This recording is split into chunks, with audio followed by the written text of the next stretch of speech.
L'entrepreneuriat ou la mort? Tel a été le choix de Claudel il y a quelques années. Il arriva à un niveau dans sa vie dans lequel il n'avait plus aucune issue. Médecin de formation, le système ne lui proposait aucune possibilité décente de pouvoir gagner sa vie malgré 7 années d'études au cours desquelles sa famille s'est saignée à coups de sacrifices financiers énormes pour lui permettre de devenir docteur médecin. Et pourtant, au terme de ce parcours-là, il arrive face à un mur, face à une impasse. Il n'y a pas d'option pour lui possible par la suite. Qu'est-ce qu'il fait? L'entrepreneuriat ou rien d'autre. Et peut-être que, comme Claudel, certains d'entre vous sont juste dans une impasse. Tu es peut-être arrivé à un moment donné dans ta vie dans laquelle tu t'es dit, en réalité, aujourd'hui, je n'en peux plus de la vie que je mène. En réalité, je suis à bout. En réalité, je suis dans un chemin sans issue. Et il faut que je me tourne vers autre chose. Alors, cette interview va vraiment te parler. Parce que Claudel va se livrer à nous et il va nous expliquer réellement, depuis le début, comment il a fait son parcours d'études en médecine, comment est née une passion pour l'entrepreneuriat et comment est-ce que l'entrepreneuriat est devenu une voie de secours dans sa vie. Cette interview va être très choquante parce qu'il va nous parler de plusieurs révélations par rapport à sa vie de médecin. On a balayé plein d'éléments différents. Claudel a écrit à ce jour 5 livres. Il va nous parler du VIH et des mensonges sur le VIH. Il va nous parler de la réalité de l'entrepreneuriat en Afrique parce que ceux et celles qui suivent cette chaîne sont souvent passionnés par l'entrepreneuriat et veulent même entreprendre en Afrique. Claudel nous parle des réalités de l'écosystème entrepreneurial africain, des difficultés que l'on rencontre ici. Et si tu as envie de lancer un jour quoi que ce soit en Afrique, tu as intérêt à écouter ce qu'il va te dire parce que ça va te faire gagner beaucoup de temps. Ça va être comme un accélérateur parce que tu vas gagner beaucoup d'années d'expérience en écoutant simplement l'expertise de quelqu'un qui est dans l'entrepreneuriat de manière concrète, pratique au quotidien et puis qui n'hésite pas à transmettre, à former d'autres personnes au travers de sa Startup Academy qui est une école de formation en entrepreneuriat basée principalement au Cameroun. Dans tous les cas, reste jusqu'à la fin de cette interview. Elle est longue, c'est vrai, mais elle est nécessaire. C'était une conversation très amicale, friendly, et j'ai beaucoup appris, moi aussi, au travers de cette interview. Et je pense que tu apprendras, toi aussi, énormément de choses. Alors, si tu es nouveau ici, n'hésite pas à t'abonner à cette chaîne et à activer les notifications pour être informé de l'apparition de toutes nos vidéos. Et puis, la deuxième chose va dans la barre de description. Clique sur le lien pour recevoir gratuitement le petit livre que j'ai écrit intitulé 10 bonnes raisons de devenir entrepreneur. C'est un tout petit livret qui se lit rapidement et qui va te permettre de te bâtir un bon mindset pour t'aider à te lancer et à réussir dans les affaires. Et puis si tu ne l'as pas encore fait, n'hésite pas à aller dans la barre de description pour cliquer sur le lien et regarder les prochaines vidéos qui t'expliquent le programme de nos prochaines journées de formation. Parce que très prochainement, on est en formation à Dakar au Sénégal, on est en formation en Suisse, on est en formation en Allemagne, on va au Canada, aux États-Unis. Bref, il y a plein de dates à venir. Dans la barre de description, tu as le détail de la journée de formation, ce que l'on va faire et comment on fait pour réserver ta place. Il faut que 2020 soit clairement une année charnière dans nos vies, une année dans laquelle il y a un avant et un après. Et pour ça, il faut que tu oses faire des choses que tu n'as jamais faites auparavant et que tu te formes comme tu ne l'as jamais fait auparavant. Je ne vais pas t'en dire plus. L'introduction était longue, mais elle était nécessaire parce que ce qui arrive est juste très, très, très lourd. Allons rejoindre Claudel.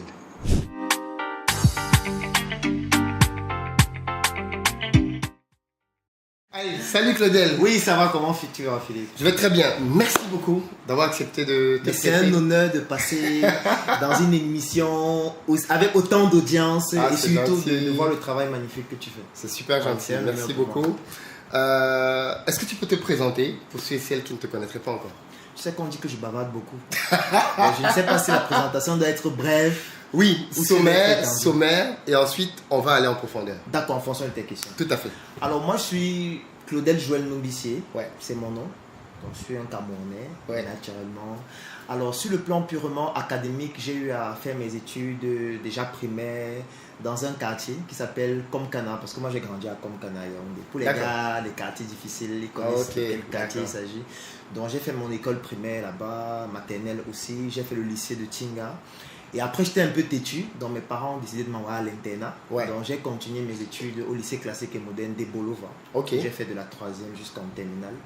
Et après, je suis allé en faculté de médecine de 2007 jusqu'en 2014 où j'ai eu mon diplôme de médecin. D'accord. Donc, on peut dire que Claudel Joël Numbissier est médecin de formation et entrepreneur à cet temps.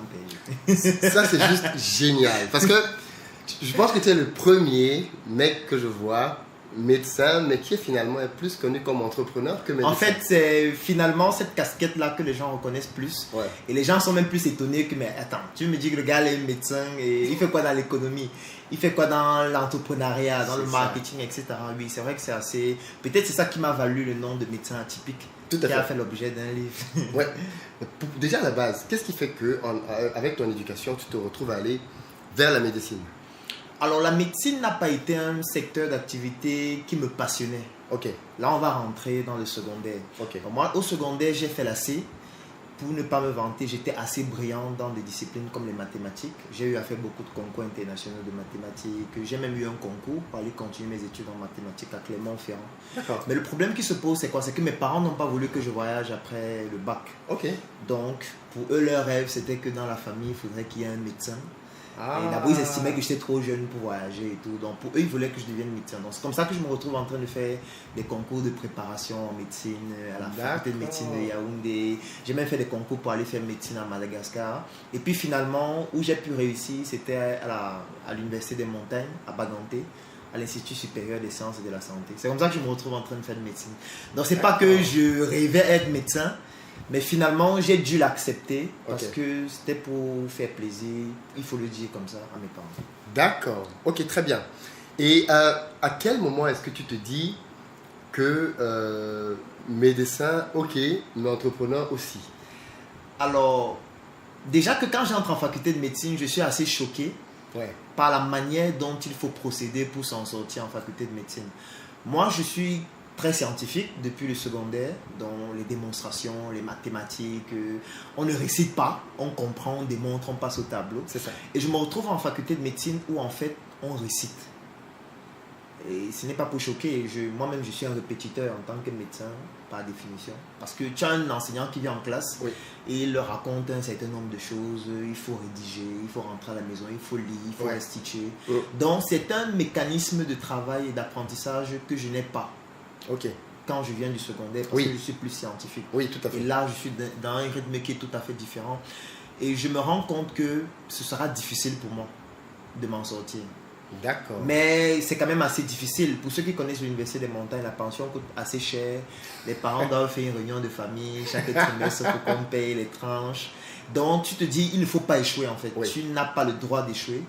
Mais je n'avais pas aussi envie de devenir le meilleur. Ça ne m'intéressait plus d'être le meilleur. Oui. Donc, c'est que j'essayais d'être moyen. J'essayais de passer, tout simplement. Ce qui n'était pas le cas au secondaire où je voulais être le meilleur. Et en voulant donc passer, je donnais ce qu'on appelle le minimum vital pour passer. Ce qui fait que ça me donnait suffisamment de temps pour apprendre autre chose. Je ne vais pas le cacher. Moi, je ne partais pas en classe tous les jours. Il y a les jours où je ne partais pas en classe. Il y a les jours où je partais juste à apprendre l'essentiel. Parce qu'il y avait autre temps que je consacrais pour apprendre l'économie, apprendre le marketing, apprendre l'informatique. Moi, j'étais le dépanneur, le maintenancier des ordinateurs de la fac. Tous ceux qui ont fait la fac avec moi, ils me connaissent. Moi, je dépanne les ordinateurs, que ce soit en hardware ou que ce soit en software. Donc, j'ai toujours eu à développer ces compétences-là. Et puis, quand je suis arrivé en 6e année de médecine, je me suis dit, pourquoi pas? C'est comme ça que je commence à m'intéresser à l'entrepreneuriat en 6e année parce que en 6e année, j'étais en stage. Et quand tu fais le stage, tu n'es plus à l'hôpital. Tu n'es qu'à l'ôpital. Donc, tu n'es plus à l'école. Oui, c'est ça. Et quand tu es à l'hôpital, tu finis l'hôpital, tu rentres.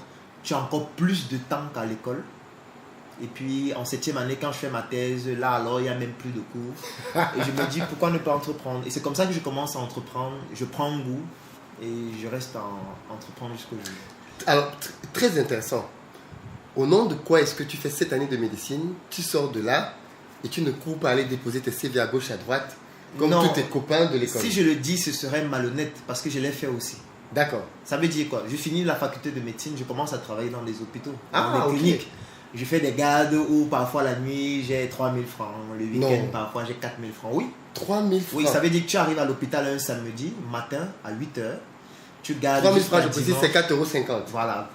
Tu fais la conversion facilement. Et que j'arrive à l'hôpital samedi à 8 h, je garde jusqu'à dimanche, je sors à 15 h et on te donne 3 000 francs. parfois 5 000 francs.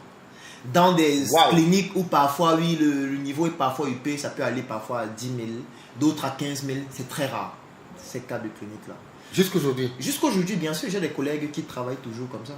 Donc, ce qui fait que je travaille comme ça parce que je n'ai pas le choix. Oui. En attendant le concours d'intégration. Parce qu'au Cameroun, les facultés de médecine publique sont directement intégrées dans la fonction publique. Mais les facultés de médecine privée, comme celle d'où je viens, on doit passer par le concours de la fonction publique. Donc, le concours n'était pas encore programmé. Okay. Donc, je travaillais donc dans les cliniques, des hôpitaux comme ça. En attendant. En attendant.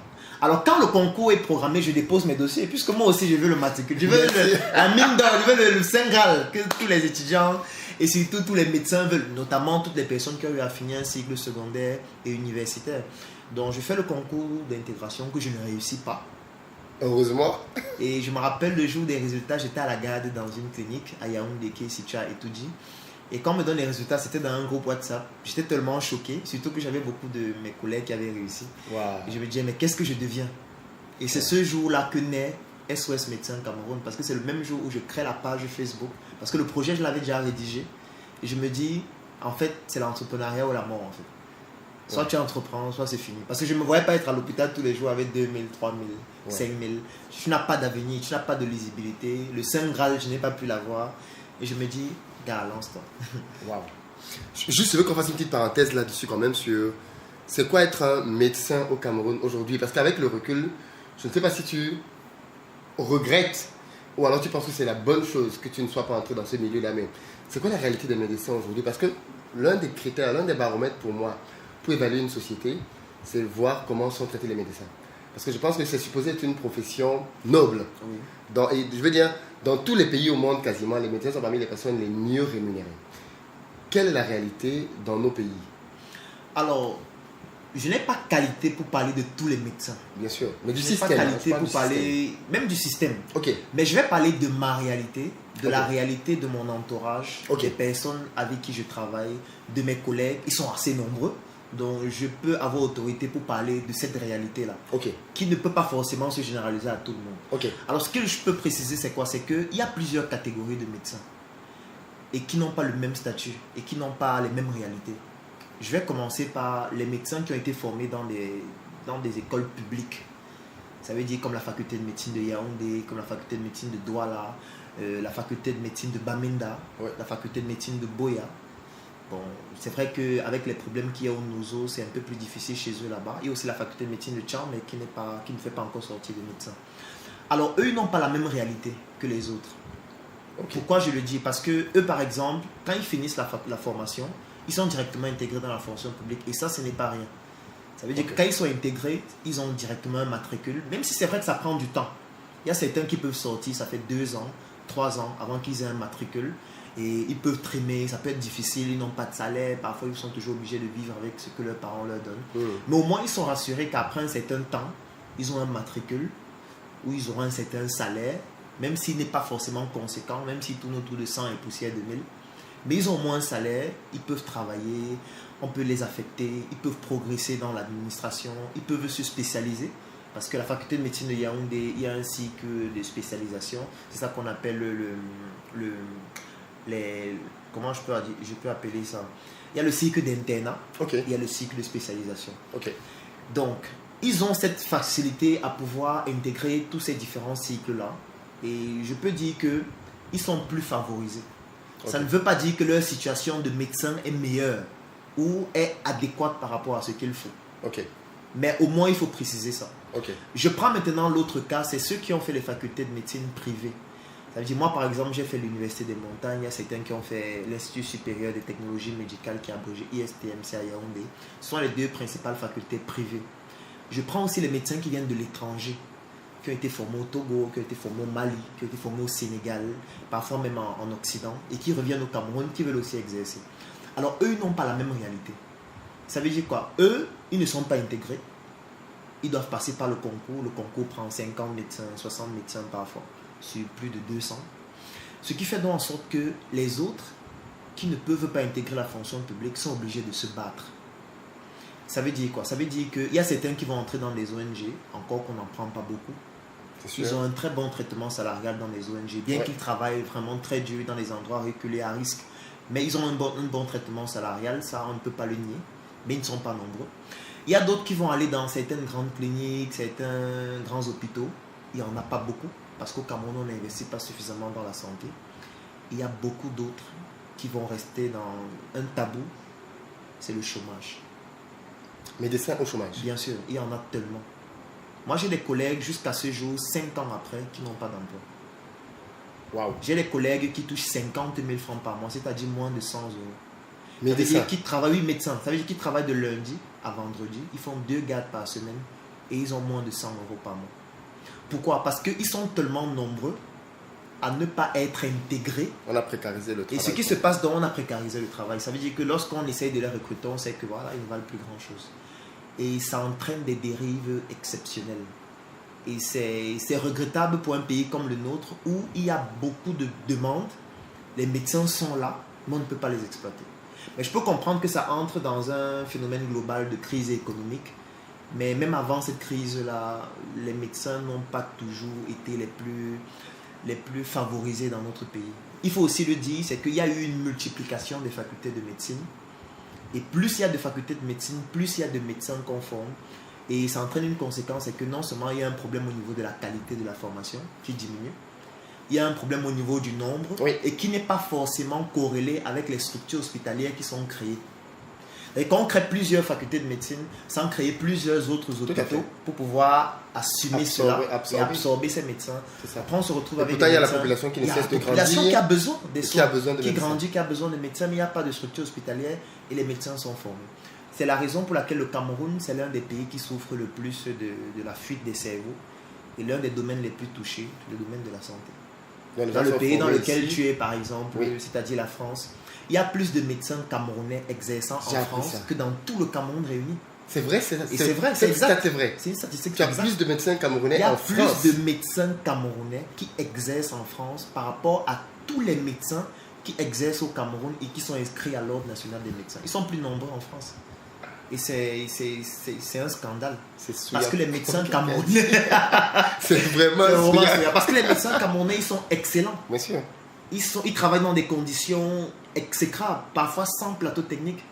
J'ai envie de dire qu'on devrait vraiment faire une toile d'honneur pour ces médecins-là qui travaillent dans des conditions désagréables, qui sont méprisés au quotidien, qui ne peuvent même pas subvenir à leurs besoins, mais de qui on attend tout. Ouais. Non, mais ce que tu dis, moi, je l'ai vécu d'autant plus que j'avais eu un petit souci de santé à la maison un matin. On a appelé les urgences, c'était il y a peut-être 3-4 ans. On m'a amené aux urgences, je n'avais pas vraiment de problème, quoi. Mais bon, mon épouse a un peu paniqué, elle a dit il faut aller aux urgences, il faut aller aux urgences. Donc les pompiers sont venus, m'ont pris, m'ont amené aux urgences. Je suis arrivé aux urgences, on m'a dit attendez monsieur, on m'a pris plein d'examens et tout. En quelques minutes, on m'a dit ok, il faut attendre la chef du service qui va venir vous ausculter et tout. Il y a une dame qui débarque dans l'hôpital, un grand hôpital en France, hein. La chef de service, c'est une Camerounaise. Waouh. Wow. C'est une Camerounaise qui débarque, chef de service du gros hôpital, quoi. Respect, quoi. Maintenant, c'est pour dire que oui, Non, ils sont compétents. Ouais. Ils sont excellents. Ils sont compétents. Nos aînés, j'ai envie de vraiment remercier ces aînés, nos pères qui nous ont encadrés. Ils sont excellents chacun dans son domaine. Mais ils n'arrivent pas à s'exprimer dans notre pays. Parce que les conditions ne leur permettent pas d'exprimer le talent qu'ils ont. C'est ça. Et c'est dommage. Et toi, face à ce constat-là, tu as trouvé en l'entrepreneuriat une voie d'issue. Est-ce que c'était pour toi une voie d'issue en te disant, tu l'as dit tout à l'heure, en fait, c'est l'entrepreneuriat ou c'est la mort? Ou c'est la mort. Je l'explique. Je me suis rendu compte, et ça va te paraître ironique. C'est dur ça quand même. Je me suis rendu compte qu'il y a certains patients à l'hôpital qui ne souffrent de rien. Je t'explique. C'est un patient qui arrive à l'hôpital. Oui. Tu le consultes, tu vas faire toute ta sémiologie, tu vas scruter son cœur, tu vas palper son foie, tu vas analyser son corps. Tu vas essayer de sortir des syndromes, des diagnostics compliqués. Et pendant que tu es en train de faire tout ça, lui, il t'observe. Parce que en fait, le médicament que tu vas lui prescrire là, il n'a pas besoin de ça. Ce dont il a besoin, c'est de l'argent. En fait, s'il fallait lui faire une ordonnance, sur l'ordonnance, tu devais mettre ordonnance médicale. 1. Argent. 10 000 francs le matin, 10 000 francs le soir pendant 6 mois. Parce qu'en fait, tu es en face de toi. Et il est bien. Oui, il est bien. Si tu fais ça, il est tranquille. Il va guérir. Il n'a pas besoin de paracétamol. En fait, j'ai envie de dire que on a un problème global qui touche toute la population et qui entraîne donc des maladies. Parce que l'être humain, il est biopsychosocial. On a une partie biologique, il y a une partie psychologique, il y a une partie sociale. Oui. Si tu as quelqu'un qui a un problème dans son environnement social, il a peut-être perdu son emploi parce que la crise économique, parce que la crise des devises, il a son employeur qui ne gagne plus assez d'argent comme avant et qui décide de se le licencier. Il se retrouve donc avec sa famille, avec sa femme, avec ses enfants, avec un loyer à payer. Il n'a plus suffisamment d'argent pour assumer tout ça. Voilà une crise sociale qui va entraîner un problème psychologique. Et il va se retrouver à l'hôpital parce que ça a une influence sur le plan biologique. Et quand il arrive à l'hôpital, toi tu lui prescris le paracétamol. Et tu attends qu'il guérisse. Parce que j'ai compris qu'en fait, il y a des patients qui n'ont pas de maladie. Leur maladie, elle est sociale. Leur maladie, c'est dû à leurs conditions de vie. Et je me rendais compte qu'en tant que médecin, j'étais impuissant pour soigner ça. Ouais. C'est pour ça que parfois, je laissais mes connaissances médicales, je discutais avec eux. Et je me suis rendu compte que les autres connaissances que j'ai en dehors de la médecine me permettaient parfois d'apporter des solutions à certains. Parce que j'avais des connaissances en entrepreneuriat, je pouvais les aider peut-être à créer une nouvelle activité, à comprendre qu'ils peuvent continuer d'avoir confiance en eux, à faire d'autres choses pour pouvoir relever le foyer. Parfois, j'allais dans certains foyers, discuter avec certaines femmes, certains enfants, leur faire comprendre qu'en fait, votre pays a telle situation, mais on va y remédier en faisant ceci. En fait, je laissais en fait ma blouse. Et je me suis rendu compte que, mais pourquoi ne pas alors offrir cela à grande échelle? Parce que je suis certain qu'il y a beaucoup d'autres personnes qui rencontrent ce type de problème. Donc j'ai décidé de ne plus être le médecin des maladies, mais le médecin des personnes qui sont en bonne santé apparente, mais qui ont des problèmes qui sont au-delà de la santé. Wow. C'est un peu ça. C'est toujours de la médecine, mais plus uniquement des prescriptions médicales à l'hôpital. Tout à fait. Tu as pondu ton premier livre. Je ne sais pas si c'était le premier. Lequel? J'ai vendu mon livre. Est-ce que c'était ton premier? Je pense pas. Hein? Déjà, j'ai vendu mon livre, ce n'est pas un livre. C'est pas le titre du livre. Oui, okay. J'ai vendu mon livre. En fait, c'est une idéologie dans laquelle je m'inscris. Qui t'a rendu célèbre quand même? Oui, parce que je l'ai beaucoup utilisé. Les gens l'ont tellement relire. En fait, j'explique le contexte qui me pousse à le publier ou à commencer à utiliser cette expression. C'est là où je me dis peut-être ça a été même très bien que je fasse faculté de médecine. Ouais. Parce qu'en faisant la faculté de médecine, je me suis rendu compte de tellement de tard et mon angle de vue qui était supramédical, parce que moi je n'étais pas seulement médecin. J'étais médecin en faisant autre chose et ça me permettait d'avoir un angle de vue différent. Tout à fait. J'avais par exemple un angle de vue économique. Parce que moi j'ai des connaissances assez poussées en économie. Bien que je n'ai pas eu à faire économie à l'école, je me suis formé en autodidacte et je me rendais compte de beaucoup d'incohérences. Je prends un exemple que j'aime toujours prendre. Il y a par exemple certains médicaments qui sont vendus en pharmacie qui s'appellent des décongestionnants nasaux. Oui. C'est utilisé pour des nourrissons, pour décongestionner les fosses nasales et tout. Et pour moi, c'était une aberration que ce soit importé. Et que ceux qui vendent ça chez nous soient des pharmaciens qui ont eu à faire 7 ans, qui étaient très brillants, qui étaient des majors et qui sont en train de vendre en fait de l'eau salée. Puisque c'est de l'eau salée. Oui. Qu'on vend à 2300, qu'on vend à 3000 francs. Je vais prendre un autre exemple. Moi, quand j'étais en faculté de médecine, dans les premières, deuxième années, on faisait des troncs communs avec des pharmaciens. Et pendant les travaux pratiques, parfois, on fabriquait des médicaments. Mais sauf qu'après la faculté de médecine, ça s'arrête. Les pharmaciens vont en officine, d'autres vont en laboratoire, d'autres font de la recherche. Mais personne n'expérimente plus ce qu'on faisait quand on était en faculté de médecine. Donc, personne ne développe des compétences en industrie pharmaceutique. C'est ça. Je vais prendre un autre exemple encore qui est encore plus ahurissant. En fait, ce qui se passe, c'est quoi? C'est que le médecin est le dernier maillon de la chaîne de la santé. Oui. Ça veut dire quoi? Moi, j'ai fait une petite enquête dans les hôpitaux de la ville de Yaoundé avec un échantillon de 50. Je suis allé dans ces hôpitaux, je rencontrais les médecins et je leur posais une question. Est-ce que vous pouvez me citer 3 médicaments qui sont fabriqués au Cameroun? 90% des médecins n'arrivent pas à citer un seul. Je ne peux pas généraliser l'étude à tout le Cameroun parce que je l'ai fait juste dans 50 hôpitaux. Oui. Mais c'est un problème. Pourquoi? Parce qu'en fait, en faculté de médecine, quand on nous parle par exemple du paludisme, en parlant du traitement, on va nous parler du traitement uniquement avec des molécules importées. Ce qui fait que le médecin va retenir le traitement avec un médicament importé. Il va retenir ce traitement et il va le prescrire toute sa vie. Et chaque fois qu'il aura un patient qui a le palu, il va seulement prescrire ce médicament-là, qui en fait est produit par une industrie française, italienne, américaine. Il est en train de faire tourner les industries françaises, italiennes, américaines. C'est parce qu'il n'a pas de connaissances en économie. Parce qu'il ne sait pas qu'en prescrivant ça, ça donne des devises à ces pays-là. Et ces devises-là ont un impact même sur son salaire. Oui. Parce que s'il savait ça, il devait plus s'interroger, est-ce qu'on ne peut pas produire chez nous? Il devait comprendre que les médecins qu'on ne recrute pas là, en fait c'est parce qu'on n'a pas d'argent. C'est parce qu'on est en crise économique, on n'a pas suffisamment de devises. Le Cameroun ne peut pas se permettre de recruter 1000 médecins là maintenant parce qu'il ne pourrait pas les payer. Sauf que pour pouvoir contribuer à les payer, il faut que les médecins eux aussi soient patriotes. Et pour que les médecins soient patriotes, il faut que depuis l'école, ils puissent comprendre l'importance de le faire. Sauf que dans nos programmes, ce n'est pas inscrit. Quand je m'en vais dans les pharmacies, il y a un document qu'on utilise dans les pharmacies, ça s'appelle le Vidal. C'est un gros dictionnaire dans lequel il y a des médicaments. Ces médicaments sont les médicaments principalement de l'industrie pharmaceutique française. Parce que c'est un livre français. Et c'est lui, ce qui fait que, oui, c'est lui qu'on utilise dans toutes les pharmacies du Cameroun. En fait, ce qui se passe, c'est quoi? C'est qu'en fait, on est dans un système où on fait tourner uniquement les industries d'autres pays. Mais on va se dire que non, c'est la médecine. Pourquoi tu parles de l'économie? Mais j'ai envie de dire que c'est une aberration. Parce que nos ancêtres étaient pluridisciplinaires. C'est pour ça qu'on les appelait des savants. Oui. Moi, quand j'ai fait par exemple l'AC, tu ouvres le livre de physique, tu vois le nom de quelqu'un. Tu ouvres le livre de chimie, tu vois son même nom. Oui. Tu ouvres le livre de mathématiques, tu vois son même nom. Tu ouvres le livre de sociologie, le livre de philosophie, c'est la même personne. On te dit qu'il a fait des découvertes presque partout. C'est pour ça qu'on les appelait des savants. Aujourd'hui, moi qui suis médecin, quand je parle de l'économie, on me demande de rester concentré. C'est ça. Qu'il faut que tu restes parler de la médecine. On est en train de régresser. Oui. Parce que nos ancêtres étaient plus compétents que nous. C'est ça.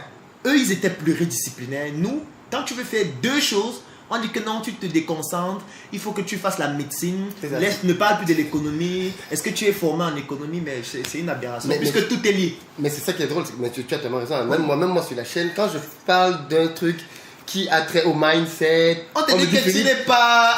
Parle de business, s'il te plaît. Tu n'as pas fait la programmation de linguistique. Laisse le reste là, c'est pas ton domaine. Et je me demande souvent que, mais quelle idée de penser qu'il faut se limiter à une connaissance. Alors qu'en réalité, les gens comme Léonard de Vinci, qui était considéré comme un génie, il cumulait tellement de compétences. Et c'est parce qu'il avait beaucoup de compétences que ce qu'il apprenait en design, même Steve Jobs, mais il pouvait l'appliquer dans d'autres domaines. Pour créer Apple, Steve Jobs a mis en œuvre la calligraphie qu'il a apprise, le design qu'il a appris et l'informatique. C'était le couplage de plusieurs disciplines qui a fait qu'il innove, parce que son cerveau connectait plusieurs types de connaissances. Philippe, moi je pense que les gens devraient lire la notice de leur cerveau. Parce que le jour où chacun comprendra la puissance de ce qu'on a dans la boîte crânienne, en fait, ils arrêteraient de poser ces questions et ils comprendraient qu'en fait, on est capable de tout faire. Tout à fait. Parce que tout est lié. Il n'y a pas une chose qui est séparée des autres. C'est de ça qu'il s'agit. Et plus tu fais des disciplines différentes, plus tu as un angle de vue plus grand, plus large, plus pertinent sur un problème. C'est de ça qu'il s'agit. Et moi, ça m'a beaucoup aidé en faculté de médecine pour comprendre en fait les difficultés et me dire que la seule solution, c'est d'entreprendre. J'ai vendu mon lit. Oui. Le concept donc, c'était de dire... J'ai vendu mon lit, c'est de dire qu'on arrête de dormir intellectuellement. Parce que là, on est en train de dormir depuis des centaines d'années. Donc, il faut se réveiller de ce sommeil intellectuel qui nous pousse à prescrire de l'eau salée importée, à prescrire des paracétamol importés, faits dans les industries européennes, alors que nous, on a la capacité de le faire aussi. Cette absurdité qui consiste à considérer les tradipraticiens comme des incultes, alors qu'eux, ils pratiquent de la science. Ils font plus de la science que les médecins. Et je l'explique très simplement. Oui. Le tradipraticien, il va identifier un problème de santé. Ensuite, il va aller dans la nature, essayer de chercher une matière première dans laquelle on peut identifier un principe actif. Oui. Il va extraire le principe actif. Il va mettre le principe actif dans un conditionnement. Il va donner ce principe actif aux gens qui ont ce problème. Il va évaluer l'efficacité du principe actif dans la résolution du problème. Et ensuite, il va faire de ça un traitement. Ça, c'est de la science. Tout à fait. Si on voit la méthode de mise sur pied d'un médicament, les process à respecter, on va se rendre compte que à quelques exemples près, il respecte les process. Ce que le médecin ne fait pas, puisque le médecin constate et prescrit ce qui est fait ailleurs à d'autres qui ont eu à faire ces études scientifiques-là. Ce n'est pas pour rien que les pays comme la Chine ont intégré la médecine traditionnelle avec la médecine moderne. Quand tu arrives dans les hôpitaux, tu te rends compte que la médecine traditionnelle fait partie des hôpitaux modernes. Parce que la médecine traditionnelle a sa part à apporter aussi dans la médecine conventionnelle de nos jours. Parce qu'il y a quelque chose qu'on ne dit pas suffisamment. Aujourd'hui, on nous parle du paludisme. On nous fait comprendre que le paludisme décime l'Afrique, etc. Oui, c'est vrai. Mais le problème qui se pose, c'est que qui gagne de l'argent avec le paludisme? Ce sont les films occidentaux. Mais on ne nous fait pas comprendre que, en fait, le traitement du paludisme existe depuis plus de 1000 ans. Tout à fait. C'est une plante qui a permis même au Vietnam de gagner les États-Unis. On ne le dit pas suffisamment parce que quand les cow-boys arrivaient au Vietnam et ils avaient le palu, ils ne savaient pas comment se soigner alors que les Vietnamiens buvaient juste du thé ou alors mangeaient cette plante-là. Aujourd'hui, on veut nous faire croire qu'en fait, c'est maintenant qu'on vient de découvrir ça. Etc. Et même jusqu'à présent, il y a beaucoup d'études qui démontrent que cette plante doit être validée. Mais l'ONU dit que on n'a pas fait toutes les études, tous les tests, donc on ne prend pas de risque. Principe de précaution. On ne l'utilise pas. Pourtant, il y a une étude au Congo qui a été menée dans les règles de l'art qui montre que cette plante est plus efficace que les ACT qu'on utilise pour traiter le paludisme, que cette plante peut être utilisée en prévention et surtout, elle entraîne moins d'effets indésirables. Tout à fait. Mais c'est un lobby. Et c'est ça l'économie. Oui, bien sûr. Ouais, c'est un lobby. Et toi donc, tu décides de te lancer dans l'entrepreneuriat et tu commences par quel secteur? Comment est-ce que tu te retrouves dedans? Et surtout, je veux que tu me parles aussi de ça, ces deux aspects, par quoi tu commences et comment ta famille te perçoit à ce moment-là. Voilà. Alors, par quoi je commence? Je commence par la santé. Ok. Je commence par la santé pour une raison, c'est pour éviter de me faire blacklister par ma famille. Oui, il faut le dire honnêtement. Parce que on ne peut pas avoir saigné autant pour que tu puisses aller à l'école, faire la faculté de médecine, 7 ans, c'est pas évident. Et que quand tu finisses donc de soutenir, tu dises que tu abandonnes pour aller te lancer en entrepreneuriat. En fait, ce serait un scandale, surtout dans nos familles africaines. C'est clair. Donc, je décide de me lancer en entrepreneuriat d'abord dans le domaine de la santé. Je ne me suis pas lancé en entrepreneuriat parce que je voulais. C'est parce que j'étais dos au mur. Ouais. J'ai expliqué le contexte, le fait que je n'ai pas eu le concours. Je me retrouvais dans une situation où les conditions n'étaient pas adéquates pour moi. Et je me suis dit, pourquoi pas me lancer? J'avais déjà pensé le projet avec un collègue médecin aussi, avec qui j'ai eu à faire la faculté de médecine. Bon, après lui, il a décidé de continuer sa carrière, d'aller se spécialiser. Moi, je me suis dit, ok, moi, je vais continuer le projet. Donc, je lance dans le premier projet SOS Médecins Cameroun. Alors, le principe est simple.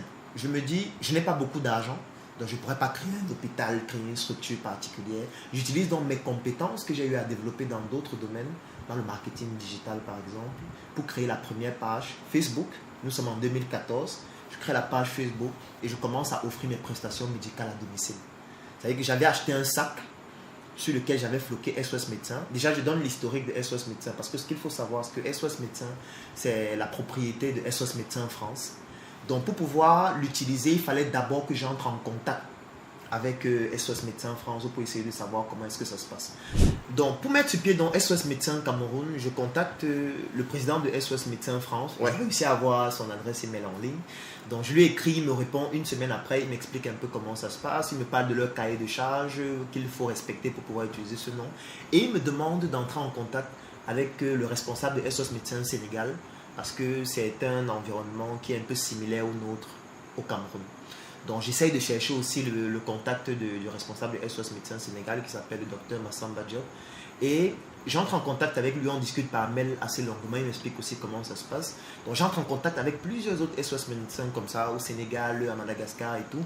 Et je me dis, waouh, le concept il est intéressant, je vais aussi le lancer au Cameroun. Bien que je ne respectais pas toutes les conditions, tout le cahier de charges, je me dis, moi je vais apporter une touche d'innovation que eux n'ont pas peut-être eu à apporter, c'est que je vais tout miser sur le marketing digital. Parce que je ne peux pas acheter une ambulance, je ne peux pas avoir un centre de réanimation, je ne peux pas avoir des voitures avec des gyrophares, avec des défibrillateurs et tout le reste. Mais ce que je peux faire, je peux prendre mon sac, je floque SOS Médecins Cameroun, j'achète du matériel pour consulter à domicile, un stéthoscope, un tensiomètre, le thermomètre, etc. Et puis je fais une petite carte où il y a ma photo avec le logo SOS Médecins, médecin et tout. Et puis je communique en ligne, sur Facebook notamment, c'était uniquement ça la plateforme de communication. Et qu'est-ce qui se passait? Les gens m'appelaient et je partais consulter à domicile. C'est comme ça que naît dans le projet SOS Médecins Cameroun. Waouh! Génial! Et comment tu fais grandir ça? Tu commences à faire ça, oui. Et ça mord tout de suite? Alors, ça mord tout de suite parce que je le fais pendant 4 mois en étant seul. Oui. Et j'avais énormément de connaissances dans le marketing digital. Et à cette époque-là, au Cameroun, ce n'était pas encore quelque chose de très vulgaire comme maintenant où tout le monde se lève et se lance en ligne. Et surtout, c'était la première plateforme médicale qui était en ligne au Cameroun à ce moment donné-là, surtout sur Facebook. Donc, à ce moment, je ne pouvais pas avoir un compte bancaire ici pour pouvoir faire les paiements en ligne. C'était très compliqué d'avoir une carte Visa à ce moment. Mais j'avais mon petit frère qui est aux États-Unis et puis j'utilisais dans son compte PayPal. Donc, c'est son compte PayPal que j'utilisais pour faire les sponsorisations sur ma page et tout. Et puis, les gens me contactaient. Je recevais parfois 30, 40, 50 coups de fil par jour. Ah oui. Des personnes qui voulaient des consultations à domicile. Mais le problème qui se pose, c'est que j'habitais encore chez mes parents. Et j'étais à Itoudi, à Yaoundé. Donc, je ne pouvais couvrir que ceux qui étaient à Yaoundé, en fait. Donc, je faisais en moyenne 2 ou 3 consultations par jour. Avant 16 heures, ça coûtait 10 000 francs et après 16 heures, ça coûtait 15 000 francs. Donc, ça me permettait pas de vivre au début. C'était assez faible pour pouvoir vraiment avoir puisque c'était posé constant. Oui. Tu pourrais parfois passer 2 jours, 3 jours, tu n'as pas de consultation. D'autres jours, tu en as un peu plus. Mais au moins, j'étais tellement content d'avoir pu créer quelque chose et les gens me contactent, je m'en vais les consulter. Après, ils sont satisfaits et ils redemandent mes services encore pour que je puisse revenir les consulter. Alors, quelque chose qui est magnifique aussi avec le marketing digital, notamment dans le domaine de la santé, c'est que quand tu consultes quelqu'un, vous restez en contact. Tout à fait. Ce qui n'est pas le cas à l'hôpital. Oui. Ça veut dire quoi? Ça veut dire, à l'hôpital, tu peux consulter quelqu'un, tu lui prescris un traitement et tu ne le rencontres plus jamais. C'est vrai. Alors que dans le marketing digital, qu'est-ce qui se passait? Quelqu'un pouvait m'écrire sur WhatsApp, on discute, on programme un rendez-vous, je m'en vais le consulter et puis directement nous sommes enregistrés en fait. C'est ça. Chaque fois qu'il y a un problème, en fait, il m'écrit. Chaque fait. fois que quelqu'un dans sa famille a un problème, il m'écrit. Chaque fois que son fils vomit, il m'écrit. En fait, ça devient rien qu'à base de lui toute une autre base de données de personnes qui sont ses proches, qui vont me contacter assez régulièrement. Oui. Donc, ça me permettait donc de pouvoir augmenter ma base de données, augmenter les personnes qui me connaissaient et ça me permettait d'offrir dans mes prestations. Mais à un moment donné, je me suis rendu compte qu'il est impossible de progresser en étant seul. Ouais. Parce qu'en étant seul, j'étais surchargé. Ouais. Tu reçois les coups de fil, c'est toi qui dois répondre, c'est toi qui dois être sur Facebook, c'est toi qui dois rédiger les publications, c'est toi qui dois sponsoriser, c'est toi qui dois descendre sur le terrain, consulter, c'est toi qui dois référer des malades dans les hôpitaux. Tu ne peux pas tout faire ça seul. C'est comme ça que je contacte donc certains de mes collègues avec qui j'ai eu aussi à faire la faculté de médecine et on décide donc de faire le projet ensemble pour le rendre plus grand. Donc c'est là où on légalise même les documents.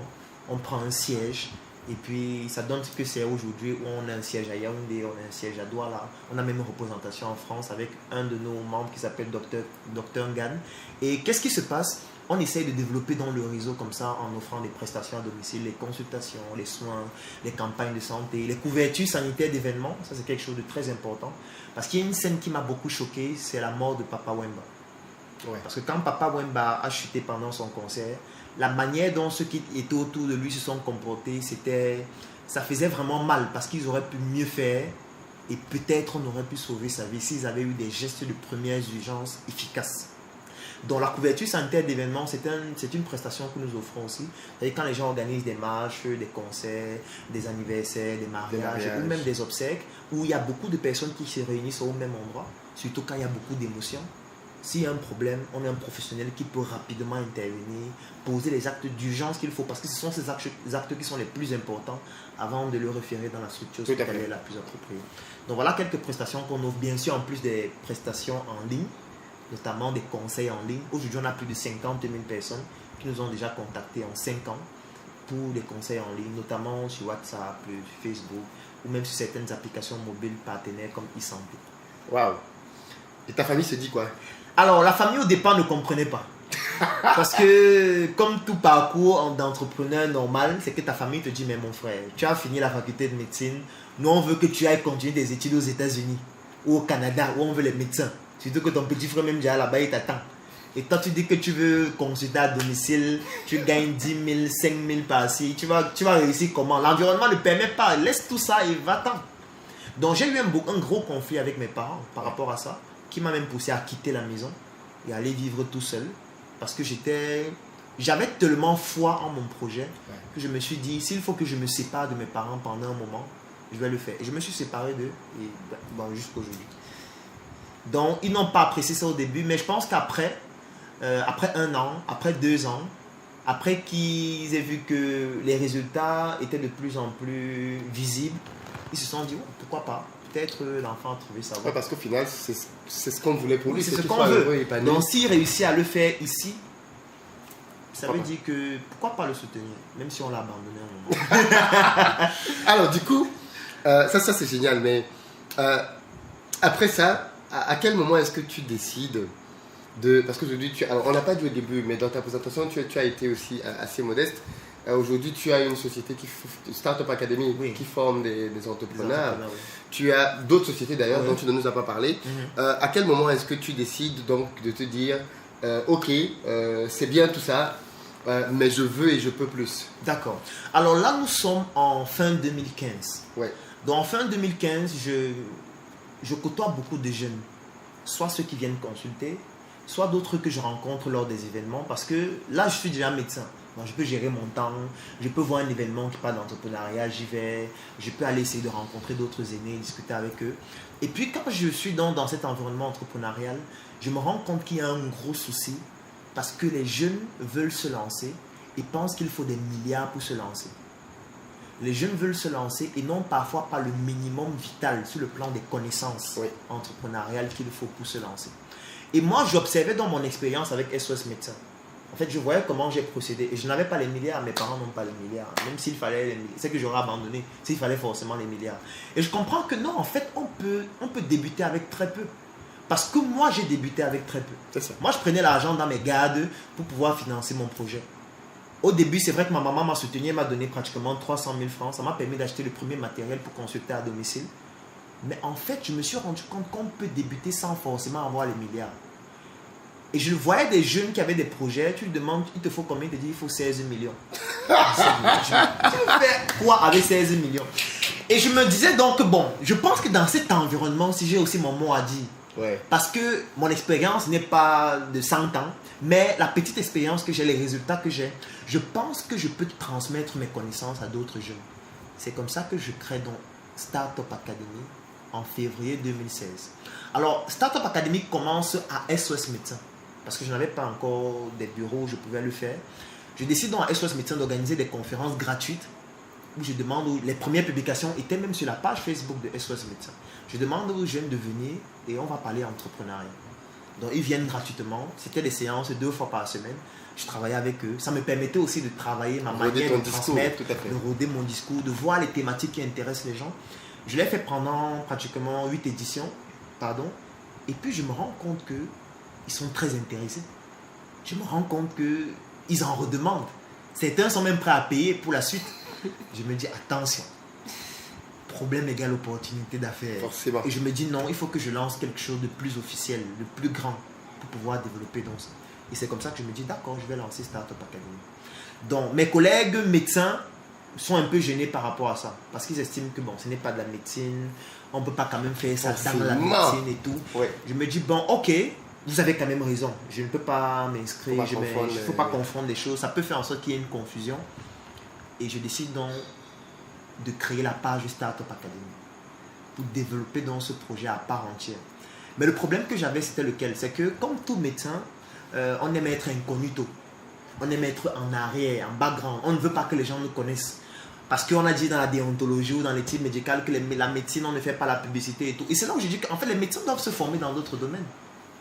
La médecine, avec le code de déontologie et l'éthique, oui, la publicité, ce n'est pas permis, mais il y a une différence entre la publicité et le marketing. Ce n'est pas la même chose. C'est une nuance importante, parce qu'une structure hospitalière peut faire du marketing. Sauf que comme on ne connaît pas la nuance entre les deux, on ne fait rien. Oui. Et moi, je me suis dit non, je vais travailler sur mon personal branding, améliorer mon branding et le marketing sur ma personne pour que ça puisse fonctionner à Startup Academy. Parce que là-bas, il fallait qu'il y ait un visage qui soit devant. Et c'est là où je décide, c'est vrai que j'ai réfléchi pendant une semaine pour voir si je devais le faire ou pas, de créer ma page officielle. Parce qu'avant, j'avais aussi mon petit profil où je mettais mes photos, comment on est en train de boire, danser et faire tout. Mais je me dis non, il faut que je professionnalise en fait tout ce que je fais. Parce que si je veux déjà transmettre une information, former des jeunes, il faut que j'ai qualité. Et il faut que mon message corresponde avec ce que je représente. C'est comme ça que je crée dans ma page officielle. Et puis, je crée la page Startup Academy. Et je commence à organiser des conférences.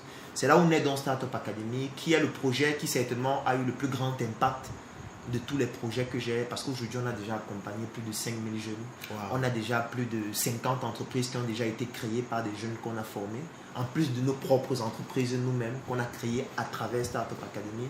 Donc Startup Academy aujourd'hui, c'est une industrie qui forme des jeunes, qui forme des entrepreneurs, qui forme et surtout qui sensibilise sur les enjeux de l'entrepreneuriat, du patriotisme économique et surtout les astuces élémentaires qui permettent d'entreprendre avec très peu d'argent. C'est pour ça que notre slogan, c'est l'art d'innover sans diplôme. Ouais. Parce qu'il y a aussi une maladie chez nous que j'appelle la diplomite. L'infection causée par une abondance de diplômes mais sans consistance intellectuelle. Parce qu'il y a des gens qui vont à l'école pour chercher les diplômes, mais ils sortent avec les diplômes sans connaissance. C'est ça. Et ils se présentent tous les jours, je suis docteur en ceci, docteur en cela. Mais quand tu causes avec eux pendant 3 minutes, 10 minutes, tu te rends compte qu'en fait, ils sont creux. sur le plan de la consistance intellectuelle. Donc, et c'est aussi un message que je passe à ceux qui n'ont pas eu les opportunités pour pouvoir faire de grandes études. Parce que chez nous, c'est monnaie courante. Ouais. Il y a beaucoup de gens qui étaient très compétents, mais ils n'ont pas eu peut-être l'accompagnement qui leur permet de faire des études. Ouais. C'est aussi pour leur montrer que même s'ils n'ont pas eu à faire des études, ils peuvent s'en sortir dans notre société et il y a des moyens de le faire. Waouh. Ok, très bien. Aujourd'hui, j'imagine que quand tu consacres du temps à Startup Academy, Oui. je viens de comprendre que tu avais créé ta propre marque. Oui. Tu es toujours très élégamment habillé. Pourquoi tu penses à créer une marque de vêtements? Alors, pour bien faire l'historique de la marque de vêtements, je vais un peu revenir sur mon parcours bibliographique ou à tous les livres que j'ai eu à publier. Parce que c'est une étape qui est aussi importante. Oui, je voulais qu'on en parle. Alors, je commence par SOS Médecin. Quand j'étais à SOS Médecin, il y a un livre que j'ai publié qui s'appelle Stop à cette mensonge sur le VIH-Sida. Peut-être on va en reparler tout à l'heure. Oui. Quand je crée Startup Academy, quand je transmets mes connaissances aux jeunes, ils se rendent compte que c'est pertinent. Mais à la fin, ils me demandent toujours, est-ce qu'il n'y a pas un support? Est-ce qu'il n'y a pas un livre qu'on peut lire pour pouvoir approfondir? Et là, je me dis, bon, il y a une opportunité. Je décide de publier Le jeune entrepreneur africain, dans lequel je parle un peu de comment entreprendre en Afrique, parce que l'environnement de l'Afrique, il est différent de l'environnement d'autres pays. Et il faut comprendre cet environnement pour mieux entreprendre. Alors, après Le jeune entrepreneur africain, je décide de publier un autre qui s'appelle La fonction marketing à l'hôpital, pour aider les structures hospitalières et leur faire comprendre qu'il y a une différence de la publicité et le marketing. Vous pouvez faire du marketing, surtout lorsque dans le domaine de la santé, c'est déjà autant concurrentiel. Oui. Ensuite, je décide de publier un médecin atypique, parce que tous les jours, on me disait que tu es atypique, tu fais la santé, pourquoi tu parles du marketing, pourquoi tu fais les conférences et tout. Je dis, bon, ok, je vais vous raconter mon histoire dans un livre pour que peut-être ça puisse vous inspirer. Et le dernier que je publie s'appelle Les 100 idées de projet à débuter sans financement au Cameroun. Alors, pourquoi je décide de créer la marque? La marque qui s'appelle Sur Mesure. En fait, ça découle de mes conférences. Et si je peux dire quelque chose, même si ce n'est pas le moment de donner les conseils, c'est que je recommande à tous ceux qui ont des compétences de donner des conférences. Parce que le jour où il ne faut pas qu'ils comprennent ça tard. Moi, les conférences m'ont permis d'avoir tout le relationnel que j'ai aujourd'hui. Tout ce que je connais aujourd'hui, qui sont des valeurs sûres dans tous les projets que je fais, je les ai rencontrés pendant les conférences. Pourquoi? Parce que quand je faisais les conférences, j'avais un rituel. C'est que moi, quand j'étais à l'internat, on m'appelait Douk Saga, parce que j'ai toujours été intéressé par le vestimentaire et tout. Mais je ne comprenais pas encore le patriotisme économique à ce moment. J'étais l'agent publicitaire des marques étrangères. Oui. Mais quand j'ai compris le patriotisme économique et que pendant mes conférences, je me disais, ok, il faut que j'ai un nouveau vêtement à chaque conférence. Comment faire? Je partais donc dans un quartier de Yaoundé qui s'appelle la Briqueterie. Et j'ai rencontré un couturier, je lui disais, fais-moi un vêtement, j'ai une conférence. Il me faisait le vêtement qu'il voulait et puis je partais faire la conférence avec. Sauf que je m'étais rendu compte de quelque chose, c'est que tu fais une conférence, il y a 100 personnes, 150, 200, parfois plus. Et à la fin, les gens te demandent, comment faire pour avoir ton vêtement? Et là, je me dis, mais attention, ça veut dire que les gens sont intéressés par ça. Et quand je m'en vais maintenant le rencontrer, je lui dis, désormais, quand tu vas faire mon vêtement, il faut écrire dessus, Sur Mesure by Claudel Numbissier. Je décide que ça va être ma marque désormais. Donc quand il me fait le vêtement, il écrit ça dessus. Et je dis maintenant aux gens qu'en fait c'est ma marque.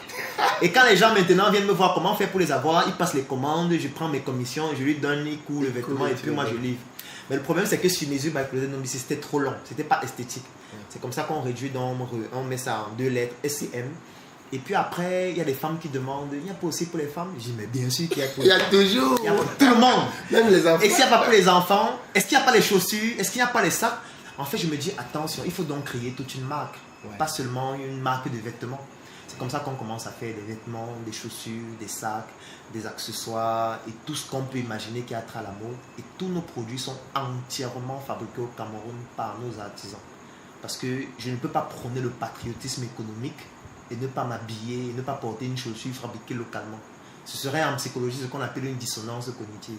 Donc c'est comme ça que je crée dans la marque. On va revenir sur le patriotisme économique tout à l'heure. C'est une notion qu'il faut que tu développes. Oui, c'est très important. C'est super important. C'est comme ça que je crée dans la marque Sur Mesure qui aujourd'hui propose tous ces types de produits et de services-là qui sont entièrement fabriqués localement. On trouve ces produits où? Alors les produits actuellement sont uniquement sur notre page. Pub. Ça veut dire qu'on a une page Facebook qui s'appelle Sur Mesure by Claudel Numbissier. Ouais. Dans quelques semaines, on aura un site internet parce que la diaspora nous intéresse beaucoup. parce que nos produits sont artisanaux, sont faits de façon artisanale. Et la particularité de l'artisanat, c'est que ça coûte cher. Et ceux de la diaspora ont une plus grande facilité de pouvoir acheter des produits qui coûtent un peu plus cher, surtout lorsqu'on a eu à prendre du temps pour améliorer la qualité du produit. Donc le produit est disponible uniquement d'abord sur la page Facebook et le site internet sera disponible dans quelques semaines avec les autres modalités et même un shop qu'on devrait ouvrir à la fin de cette année. Super. Oui, ça c'est pour la marque sur mesure. Alors, du coup, tu as fait un peu le descriptif assez rapide. Je veux que tu nous parles un peu de tes livres. Est-ce que tu voulais passer comme message dessus, notamment peut-être les premiers? Tu as commencé par 7 mensonges sur le VIH-Sida. Oui, attention. Hein. Stop assez de mensonges sur le VIH-Sida. Bon, après, il y a beaucoup de personnes qui parlent du VIH en disant il y a beaucoup de désinformation. En fait, il y a beaucoup de désinformation et moi, je ne peux pas raconter ma vie. Parce que j'ai eu à faire la médecine, j'ai appris la science, j'ai appris la méthodologie. Donc je ne peux pas parler de quelque chose que je ne peux pas démontrer avec des références scientifiques qui sont reconnues sur le plan international. Ce n'est pas un débat de quartier. Tout à fait. Donc si je dis quelque chose, c'est pas une question d'opinion. C'est pas mon opinion personnelle. Quand je dis quelque chose, c'est que je peux le démontrer avec des références internationales. Ce n'est pas les références du Cameroun ou ce ne sont pas mes études personnelles que j'ai menées. Alors je vais prendre un exemple. Moi, quand j'étais en faculté de médecine, il y a beaucoup de choses qu'on nous disait concernant le VIH-Sida. Moi, j'ai dit la faculté de médecine, c'est une faculté de récitation. Ça peut choquer, mais c'est le cas. Ça veut dire qu'on nous apprend, nos maîtres nous apprennent et nous on récite. Parfois, on peut aller un peu chercher sur le net. Mais si le maître dit que ce que tu as cherché sur le net, ce n'est pas ça, tu vas faire ce que le maître dit. Sinon, tu ne réussis pas. Alors, moi, on m'a dit en faculté de médecine que le sida se transmet sexuellement. Ça veut dire quand tu as un rapport sexuel non protégé, tu peux être infecté. J'ai dit d'accord. On m'a fait comprendre en faculté de médecine que quand on te fait le test du VIH, si le test est positif, il faut qu'on te mette sous traitement. Bon, avant, il y avait ce qu'on appelait le bilan pré-thérapeutique, mais au Cameroun, ce n'est plus effectif parce qu'il y a eu une note ministérielle qui a suspendu ce bilan. Parce qu'avant, quand on te faisait un test, on le confirmait s'il était positif. Il y a un bilan qu'on faisait, qu'on appelait le bilan pré-thérapeutique pour savoir si tu es éligible au traitement ou pas. Et c'est après ce bilan qu'on devait voir si on te met sur antirétroviraux ou ARV ou pas. Actuellement, il n'y a plus ce bilan. Donc, quand tu es confirmé positif, on te met sous traitement. Alors, moi, j'ai rencontré certains cas dans les hôpitaux qui étaient en déphasage avec ce que j'ai appris en faculté de médecine. Je vais prendre quelques exemples. J'ai rencontré des couples qui vivaient depuis 5 ans, 8 ans, 10 ans, dans lesquels l'un est séropositif, l'autre est séronégatif. Ils ont des rapports sexuels non protégés depuis 3 ans, 4 ans, 5 ans, parfois plus de 8 ans. Et l'un n'a jamais contaminé l'autre. En médecine, on appelle ça les couples sérodiscordants. Et pour moi, ça me semblait étrange. Parce que je ne comprenais pas comment on nous dit que le sida est sexuellement transmissible, ou plutôt le VIH. Et qu'un couple où il y a quelqu'un qui soit séropositif, il a des rapports non protégés avec quelqu'un qui est séronégatif pendant des années, et il ne contamine pas la personne. Bon, après, on nous a fait comprendre que c'est les couples sérodiscordants, on nous a raconté un certain nombre de choses. Je dis d'accord, il n'y a pas de problème. C'est vous les maîtres. Deuxième chose, je me rendais compte qu'il y a certaines personnes qui avaient des tests rendus positifs mais qui n'avaient pas de VIH. C'est-à-dire que c'est des personnes, on leur fait le test et le test est rendu positif alors que ça n'a rien à voir avec le VIH. Et quand j'ai mené dans des enquêtes et des études, je me suis rendu compte qu'en fait, il existe 66 facteurs qui peuvent rendre un test de VIH positif et qui n'ont rien à voir avec le VIH. Je vais citer quelques-uns. Il y a la grippe, il y a le paludisme, il y a la tuberculose, il y a les transfusions sanguines, il y a les rapports sexuels anaux, il y a certaines infections comme l'infection à chlamydia, comme l'infection à herpès, il y a les vaccins comme le vaccin antitétanique, comme le vaccin contre l'hépatite B. Il y en a 66 comme ça que je liste dans le livre, qui sont référencés. Ça veut dire que c'est des études qu'on a menées dans au moins 3, parfois plus de 5 pays, qui démontrent que ces facteurs-là peuvent rendre un test de VIH positif. En médecine, on appelle ça des réactions croisées ou des faux positifs. Après la première raison, je me rendais compte qu'à l'hôpital, je rencontrais certains cas qui étaient différents de ce qu'on nous avait enseigné à l'école. Le premier cas, ce sont des couples sérodiscordants, comme je l'expliquais tout à l'heure. Et le deuxième cas avait trait au test en lui-même. Alors, il y a beaucoup de choses que peut-être les gens ne comprennent pas. La première chose qu'il faut savoir, c'est que les tests qu'on utilise pour diagnostiquer le VIH, ce ne sont pas des tests qui détectent un virus qui est dans le sang et que le test a identifié le virus et le test montre que voici le virus que j'ai trouvé. Le virus de sida. Parce qu'il y a beaucoup de personnes qui pensent que c'est le cas. Ce n'est pas de ça qu'il s'agit. les tests sont beaucoup plus orientés, surtout les tests qu'on utilise lorsqu'on fait des campagnes de dépistage et les tests rapides qu'on fait en général. Ce sont des tests qui détectent en médecine ce qu'on appelle des anticorps, c'est-à-dire des substances que l'organisme produit pour pouvoir lutter certains gènes qui peuvent être des virus ou autres. Le problème qui se pose donc, c'est lequel? C'est le fait qu'il y a certains facteurs qui peuvent entraîner la production de ces mêmes anticorps et rendre le test positif, parce que le test détecte ces anticorps, mais faussement positif. C'est ça qu'on appelle les faux positifs ou encore les réactions croisées. Et ça peut se produire avec 66 cas différents. J'ai cité la grippe, j'ai cité le paludisme, j'ai cité la tuberculose, j'ai cité le vaccin contre l'hépatite B, le vaccin contre le tétanos, j'ai cité les transfusions sanguines, j'ai cité les rapports sexuels anaux. En fait, ce sont des conditions médicales qui peuvent entraîner à elles seules une positivité du test du VIH qui serait donc un faux positif ou une réaction croisée et qui n'a rien à voir avec le VIH. Ce que je suis en train de dire, ce n'est pas mon point de vue. Tout à fait. Ce n'est pas mon étude que j'ai menée moi. J'ai des références pour toutes ces études-là et ces références ont été publiées dans les plus grandes revues internationales et ne sont contestées de personne, même pas des fabricants de tests.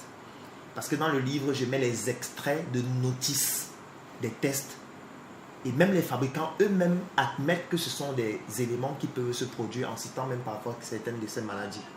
Mais le problème qui se pose, c'est que lorsqu'on observe en fait ces maladies, on se rend compte que ce sont des maladies qui touchent beaucoup plus ceux qui sont en Afrique. Surtout quand je prends les maladies infectieuses comme la tuberculose, comme le paludisme. Alors, la deuxième chose qui se pose, c'est quoi? Je vous ai dit que quand on fait un test à quelqu'un, normalement, avant, on faisait un bilan pré-thérapeutique. Oui. Et après le bilan, qu'on pouvait savoir si la personne est éligible au traitement ou pas. Actuellement, au Cameroun, on ne le fait plus ce bilan. Parce qu'il y a un des ministres qui avait décidé de suspendre ce bilan-là. Désormais, on vous met directement sous traitement. Mais c'est un problème. Parce que désormais, on va faire un test à quelqu'un. On va faire une confirmation du test. Je tiens à préciser que les facteurs qui peuvent rendre le test positif sont valides pour les tests de diagnostic rapide, y compris les tests de confirmation. Ils ne sont pas exclus dans ce que j'appelle les réactions croisées. On va faire un test à quelqu'un, on va confirmer son test, et on va directement le mettre sous arrêt. En aucun moment on va se poser la question, est-ce qu'il ne s'agit pas d'une réaction croisée? À quel moment on procède pour pouvoir mettre sur pied une démarche pour exclure une réaction croisée? Tout à fait. Pourtant, les réactions croisées, notamment les facteurs qui entraînent ces réactions croisées, on les retrouve beaucoup plus en Afrique. Et c'est un problème. Donc, en fait, quand je dis mensonge au niveau du livre, c'est juste marketing. Il faut que les gens se forment en marketing. Mais en réalité, ce ne sont pas des mensonges. Ce sont des faits sur lesquels on ne communique pas suffisamment. Ce qui fait qu'il y a des gens donc, qui sont victimes de ces réactions croisées. D'autres se suicident. Moi, j'ai été témoin des personnes qui ont été diagnostiquées séropositives et qui se sont suicidées. Wow. Et ça, c'est un scandale. Parce que parfois, ça peut être une réaction croisée. Mais on ne mène pas la démarche qui permet d'identifier s'il s'agit de cela ou pas. En fait, dans le livre, c'est de cela que je parle. Donc, je ne parle pas de mon point de vue, je ne parle pas des choses du quartier. Moi, ça ne m'intéresse pas. Moi, je n'ai pas le traitement. Je ne vais pas dire là que j'ai un médicament que je donne aux gens. Puis quand ils sont malades, je leur donne pour les soigner. Moi, je ne fais pas, je ne vends pas les médicaments. Je parle de la science. J'essaye de faire en sorte qu'on lève le débat, qu'on puisse en débattre et trouver des solutions. Parce que nous sommes dans une mafia dans laquelle nous, on ne bénéficie de rien. Nous sommes juste malades et c'est à nous qu'on prescrit les médicaments. Qu'on a fabriqué et ailleurs. les autres, eux, ils gagnent de l'argent. Les autres, eux, ils prospèrent économiquement. Les autres nous donnent des subventions pour nous dire que non, allez faire les recherches, allez faire ceci. Mais après, au final, non, on ne profite de rien. Donc, il faut que nous aussi, on se remette en question. On se dise, est-ce que nous-mêmes, on ne peut pas revoir même la définition de ce qu'on appelle séropositif. Et ça, c'était ton premier livre. Ça, c'était le premier livre. Ensuite, tu as fait un deuxième livre. Le deuxième livre, c'est le jeune entrepreneur africain. En fait, moi, j'ai eu à donner des cours dans les universités au Cameroun. Et je me rendais compte que les étudiants dans les universités qui font le marketing, qui font la communication, qui font le management, qui font des MBA, en fait, ils sont en train d'apprendre en utilisant des livres qui viennent des États-Unis, qui viennent de la France. Ce n'est pas mauvais. Moi aussi, j'ai lu des livres qui viennent des États-Unis, qui viennent de la France. Ça permet de s'inspirer de ce que les autres font, parce que la science, elle est universelle en réalité. Oui. Mais l'entrepreneuriat a des spécificités.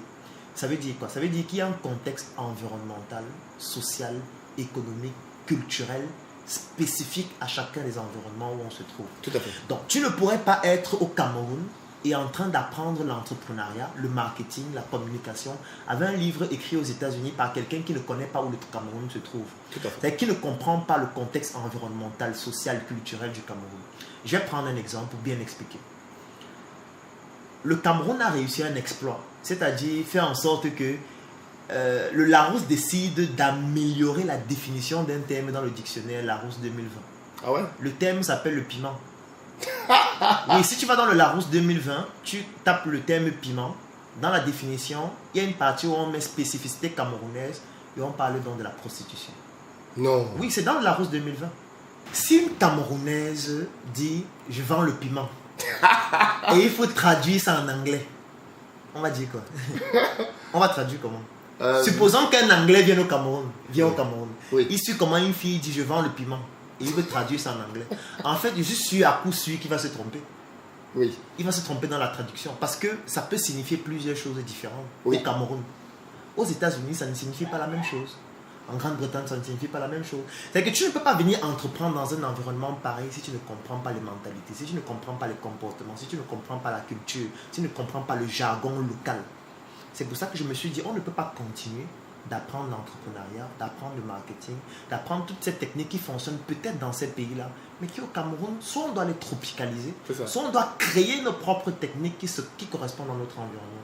Dans le jeune entrepreneur africain, c'est de présenter dans l'entrepreneuriat adapté à l'environnement africain, notamment d'Afrique subsaharienne, et avec les techniques qui permettent à un jeune de pouvoir entreprendre sans avoir forcément des milliards. Ça, c'est le deuxième livre de jeune entrepreneur africain. Ok.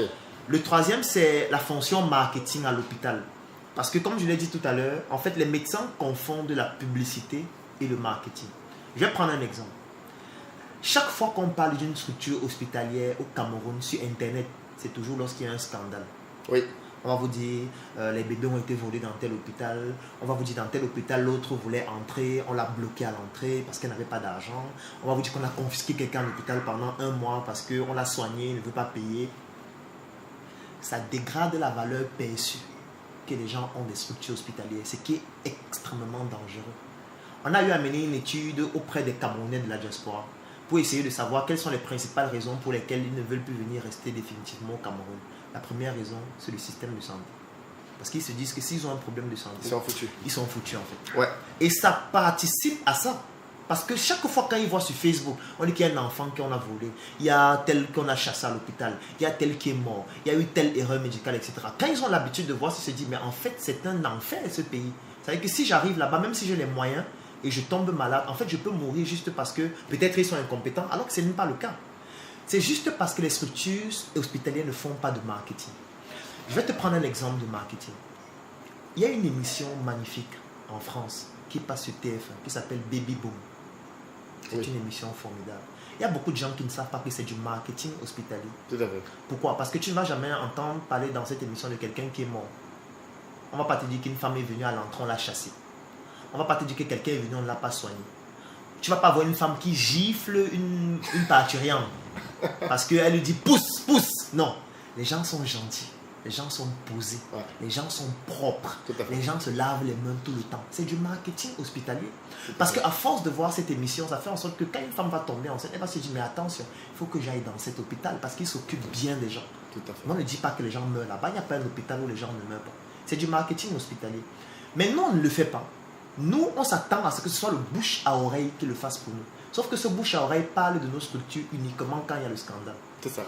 Je vais prendre un dernier exemple pour conclure. C'est le fait qu'il y a un hôpital au Cameroun qui s'appelle le Cracher. C'est à côté de l'hôpital général à Yaoundé.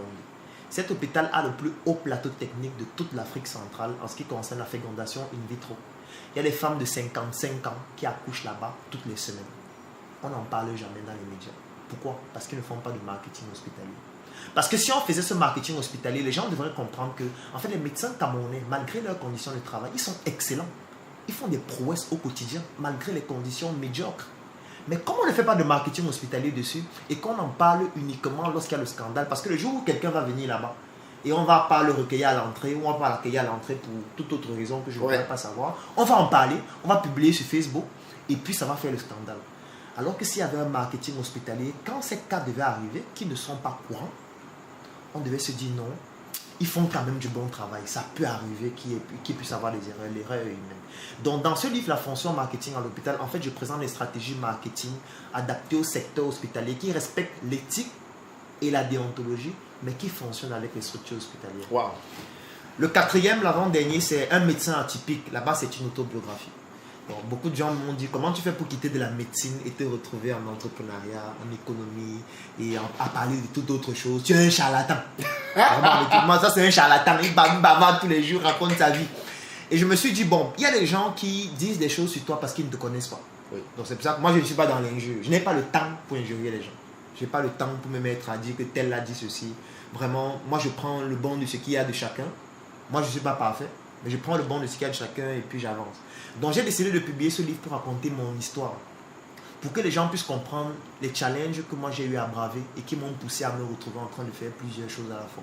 Oui. Ce n'est pas parce que ça me plaisait. C'est parce qu'à un moment donné, je me suis dit, il faut que j'apporte ma pierre à l'édifice aussi. Et ma pierre à l'édifice ne peut pas seulement être à l'hôpital parce qu'on est dans un pays où tout est lié. Et je ne peux pas avoir des compétences dans d'autres domaines et je décide de ne pas le faire parce que je suis médecin. Le dernier livre maintenant, c'est les 100 idées de projets à débuter sans financement au Cameroun. Pourquoi je décide d'écrire ce livre? C'est parce que les gens me disaient tout le temps, je n'ai pas d'idée, je n'ai pas de financement. J'ai dit, ok, je vais utiliser les 2 mots-clés que vous m'avez donnés là pour vous dire comment faire si vous n'avez pas d'idée et si vous n'avez pas de financement. Je vais vous montrer des idées, je vais vous montrer comment procéder pour pouvoir mettre sur pied ces idées-là, les rendre opérationnelles, même si vous n'avez pas forcément beaucoup d'argent.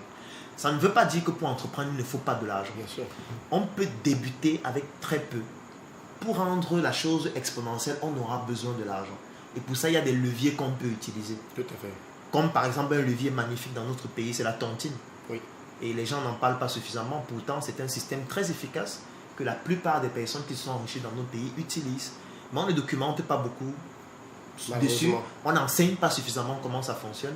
Et parfois, c'est devenu une raillerie. Et quand tu fais la tontine, non, c'est les gens qui font la tontine. Non. La tontine, c'est un levier économique extrêmement puissant. J'en ai même fait toute une formation. Pourquoi? Parce que il faut qu'on comprenne ces leviers-là qui fonctionnent chez nous. Parce que les jeunes actuellement, ils sont en train de lire des livres où on leur parle de la banque. Oui. Et quand ils finissent l'école, ils rédigent les projets, ils partent à la banque, ils disent qu'ils veulent le financement. Moi, je sais comment ça va finir. Ils n'auront pas de financement. On ne donne pas à ceux qui n'ont pas. Oui. On ne donne pas à ceux qui n'ont pas. C'est comme ça en économie. Donc quand tu parles à la banque, tu dis pardon, je n'ai rien, aidez-moi, j'ai mon projet. On comprend que tu n'es pas crédible. Quand tu dis que aidez-moi, j'ai mon projet, tu vas rembourser comment? On veut des gens qui ont les titres fonciers. On veut les gens qui ont les maisons, qui ont les voitures, qui peuvent mettre en garantie. On sait que même si le projet ne marche, on s'en fout même de ton projet. Même si ça ne marche pas, on prend la maison. C'est de ça qu'il s'agit. Donc, il faut que nous on apprenne à travailler sur la valeur perçue de ce qu'on fait pour faire comprendre aux gens que ce n'est pas une faveur qu'ils nous font en donnant leur argent. Oui. C'est un investissement qui sera rentable à court, à moyen ou à long terme qu'ils sont en train de faire. Et c'est une faveur même pour eux d'intégrer un système qui plus tard va faire en sorte qu'il soit plus grand. Donc voilà un peu les 5 livres que j'ai eu à publier globalement. Et après, j'ai eu à décliner certaines formations de chacun des livres. Ça veut dire des formations comme sur la tontine, comme je disais tout à l'heure. J'ai eu à faire une formation qui s'appelle Médecin 2.0, que je dispense dans les facultés de médecine et aux professionnels de santé, où je leur parle des autres compétences que les professionnels de santé doivent avoir, en plus de la médecine, pour mieux s'en sortir sur le plan professionnel au Cameroun, parce que l'environnement devient de plus en plus hostile. Tu as abordé une notion tout à l'heure que je voulais que tu développes un tout petit peu, celle du patriotisme économique. Oui. Qu'est-ce que tu entends par ce mot? Le patriotisme économique, c'est la seule chose qui peut permettre à un pays de se développer. En fait, le patriotisme économique, je vais définir ça simplement. Ça veut dire c'est le fait de contribuer au développement de son pays sur le plan économique. Ça peut se faire par les citoyens, comme ça peut se faire par les pouvoirs politiques. Je prends un exemple de patriotisme économique par les pouvoirs politiques. Au Cameroun, par exemple. Ça consiste, par exemple, à faire en sorte que certains secteurs d'activité soient protégés pour que ce soit uniquement les nationaux qui puissent en bénéficier.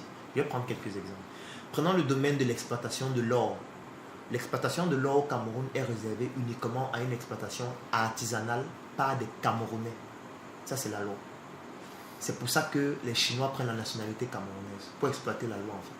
Vous allez voir beaucoup de Chinois qui ont la carte nationale d'identité camerounaise. Et en fait, eux, ils ont compris l'opportunité. Mais les Camerounais, eux, ils fuient ça, ils partent à l'étranger. Je ne suis pas en train de dire que c'est mauvais de partir à l'étranger. Mais en fait, c'est la loi camerounaise. Pour exploiter l'or au Cameroun, il faut être Camerounais de nationalité Et il faut exploiter de façon artisanale. Ça, c'est une forme de patriotisme. C'est pour protéger ce secteur d'activité. Un peu comme en Chine, l'agriculture est interdite aux étrangers, ou encore le secteur des mines est interdit aux étrangers. C'est une forme de patriotisme qui est mis sur pied par l'État. Je prends un autre exemple au Cameroun, la fibre optique. La fibre optique, c'est uniquement exploité par une entreprise nationale qui s'appelle Camtel. Oui, c'est une forme de patriotisme économique. Ça veut dire que tous les autres opérateurs sont obligés de passer par cet intermédiaire pour avoir. Ils ne peuvent pas créer leur réseau de fibres eux-mêmes. Il y a une entreprise étrangère qui l'a fait, mais on les a débusqués et puis ils ont eu à payer beaucoup d'argent pour ça parce que c'est interdit par la loi. Je prends un autre domaine d'activité, l'énergie. Le domaine de l'énergie au Cameroun, c'est privatisé et ça appartient à l'État à travers une entreprise qui s'appelle EDC. En fait, ce qui se passe, c'est quoi? C'est que lorsque, vous voyez, on fait des ponts au Cameroun, on fait des barrages, non, je prends plus les barrages. Lorsqu'on fait des barrages, ou alors la production de l'énergie principalement, à travers ces importantes infrastructures, en fait, ça appartient à l'État. Oui. L'entreprise qui est juste là, qui donne les factures chaque mois, eux, ils produisent, ils distribuent, mais en fait, l'énergie appartient à l'État. Oui. Et la loi permet à tout individu de produire et de distribuer l'énergie. C'est permis par la loi au Cameroun, alors qu'en France, c'est interdit. En fait, c'est des opportunités comme ça que l'État a eu à mettre à disposition des citoyens pour qu'eux puissent profiter de ces opportunités-là. Mais nous, comme nous, on attend, en priant parfois, en se disant que c'est le Seigneur qui va venir nous aider. En fait, on nous présente les opportunités, mais nous, on attend qu'on vienne à la maison nous chercher. Qu'est-ce que les autres font? Les autres viennent, ils saisissent les opportunités, les étrangers. Ils viennent, ils prennent la nationalité, ils saisissent nos opportunités. Donc ça, c'est le patriotisme économique mis sur pied par l'État, qu'on aurait pu appeler aussi le protectionnisme étatique. C'est-à-dire que l'État protège certains secteurs d'activité pour empêcher que les étrangers puissent massivement y investir et faire en sorte que les nationaux ne soient minoritaires ou ne soient plus représentés. Au niveau des citoyens, comment ça se matérialise? De deux manières. La première manière, c'est le fait d'identifier des produits ou des services faits localement et de dépenser son argent pour pouvoir acquérir ces services-là. Pourquoi? Parce qu'en fait, il y a ce qu'on appelle le système productif qui se développe en 3 étapes. On a ce qu'on appelle le secteur primaire, c'est la production de la matière première, un peu comme nos grands-parents font l'agriculture, cultivent le cacao, le café, le coton, etc. Mais le problème qui se pose, c'est quoi? Dès qu'ils finissent de produire leur matière première, on l'exporte. Oui. C'est les principaux produits d'exportation, le cacao, le café, le coton, le pétrole brut, etc. Et lorsqu'on l'exporte, qu'est-ce qui se passe? Nous, on gagne des devises naturelles. Sauf que nos devises sont gérées uniquement par la France, à travers le principe de compte des opérations, etc. Et la France a 50% de tout ce que nous, on vend à l'étranger. Donc, si on vend le cacao de 1000 euros, par exemple, eux, ils ont 500 euros, nous, on a 500 euros. Mais le problème qui se pose, c'est que même les 500 euros restants, là, ils ne nous donnent pas. Ils mettent ça comme une reconnaissance de dette. Oui. Donc, on a crédité votre compte de 500 euros. Alors, ce qui se passe maintenant, c'est quoi? C'est que la deuxième étape du système productif, c'est la production, ou encore ce qu'on appelle le secteur secondaire. Donc, on va prendre une matière première comme le cacao, on va transformer ça par exemple en chocolat. Mais le problème qui se pose, c'est que le secteur secondaire est détenu par les étrangers. Soit il est carrément fait à l'étranger, soit même au Cameroun, il est détenu par les étrangers. Et c'est un élément qui est très important parce que dans une entreprise, on a 3 échelons. On a d'abord les salariés, qui sont les plus bas. Ensuite, on a la direction, avec le directeur qui est juste le salarié le plus haut gradé. Et ensuite, on a maintenant ceux qui détiennent le capital, les actionnaires. Oui. Et c'est en fait eux qui détiennent l'entreprise, parce que c'est eux qui ont le capital. Ce qui se passe donc, c'est quoi? C'est que même si on est une entreprise qui est au Cameroun, qui produit un chocolat au Cameroun, si cette entreprise n'appartient pas aux Camerounais, en fait, il y a des mécanismes d'extradition de capitaux qui font que l'argent repart dans le pays de ceux qui ont le capital et ça ne bénéficie pas aux Camerounais, même s'ils consomment ce produit tous les jours. Donc, il faut comprendre, même si l'entreprise se trouve au Cameroun, à qui appartient le capital. Alors, la troisième chose maintenant, c'est de savoir, c'est le tertiaire. Dès qu'on a fini de faire le chocolat, il faut le distribuer dans les supermarchés, dans les espaces de distribution, dans les boutiques, etc. Donc, le citoyen lambda, qu'est-ce que lui doit faire pour développer ou maintenir le patriotisme économique pour que le pays se développe? Il faut qu'il soutienne le système productif. Ouais. Parce que c'est lorsqu'on transforme la matière première qu'on crée la plus-value et qu'on crée de la richesse. Ça veut dire quoi? Quand le citoyen lambda va dans une boutique et il achète un produit, un chocolat, il doit d'abord se poser la question, le chocolat est passé par quelle étape du système productif? Est-ce que la matière première vient localement? Est-ce que la transformation s'est faite localement? C'est-à-dire que la valeur ajoutée, les emplois que ça a créé, est-ce que c'est localement ou alors ça vient de l'étranger? ou même si c'est fait localement, est-ce que le capital de l'entreprise qui a eu à faire, ça appartient majoritairement soit à l'État, soit alors à des nationaux? Tout à fait. Et la dernière étape, c'est la distribution, à qui ça profite. Ce n'est qu'en faisant ça qu'on peut contribuer au développement d'un pays.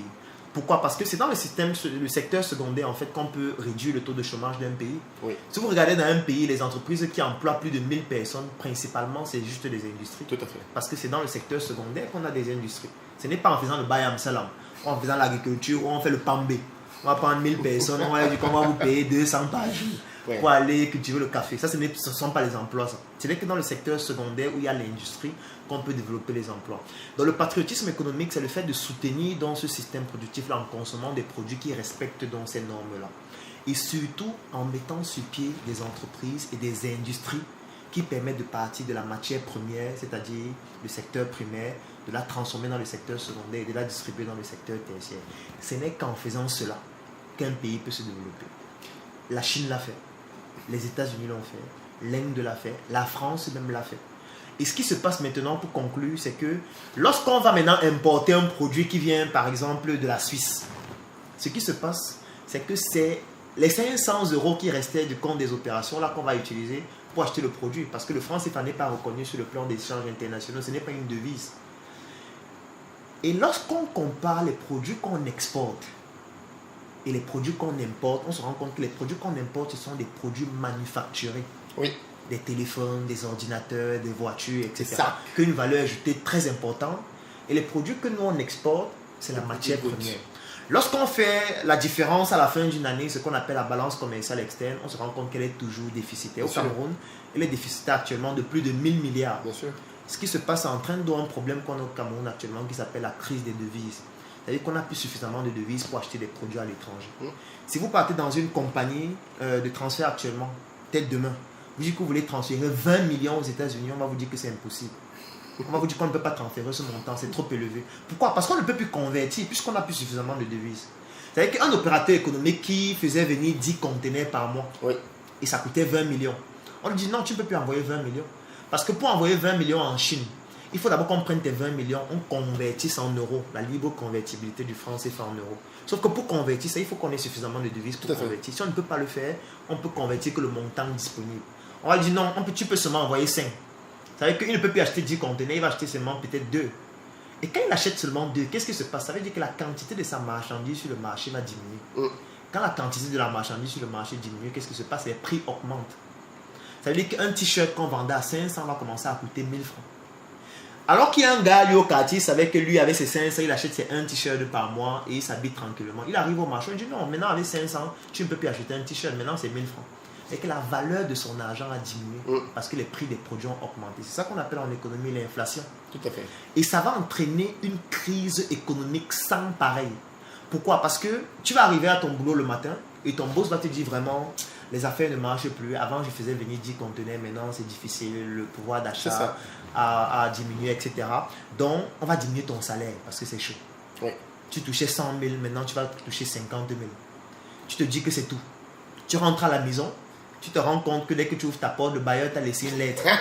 Il te dit vraiment, Philippe, tu payais 35 000 par mois, mais c'est devenu difficile. Vraiment, à partir du mois prochain, c'est 70 000 que tu vas payer. Tu te dis que c'est tout. Tu vois maintenant les informations à la télé, parce qu'en fait, chaque matin pour aller à l'école ou au travail, tu dépensais 500, aller et retour. Tu vois à la télé que les transporteurs sont en train de gréver. Parce qu'on a augmenté le prix de l'essence. Ils ne veulent plus qu'on paye le taxi à 250, maintenant ça doit être 300 ou 400. Ça veut dire que ton prix du transport va aussi augmenter. Tout à fait. Tu vas au marché pour acheter le tapioca pour boire ou le riz, on te dit que non, le prix du tapioca a augmenté, le prix du riz a augmenté. En fait, le niveau de vie a augmenté, mais toi, ton salaire a baissé. C'est ça. À cause de la crise des devises qui entraîne une crise économique généralisée et qui touche aussi les médecins, où on va diminuer leur salaire. Et on va se rendre compte que dans les concours de la fonction publique, on prend de moins en moins de personnes parce qu'on ne peut pas les payer. Ça veut dire qu'on forme les gens tout le temps, mais on sait qu'on ne peut pas les recruter. C'est pour ça que de plus en plus dans les écoles de formation, peut-être les étudiants ne se rendent pas compte de ça, de plus en plus dans les écoles de formation, on met des cours d'entrepreneuriat. En fait, le message subliminal qu'on est en train de leur passer, c'est que lancez-vous, il n'y a plus d'emploi.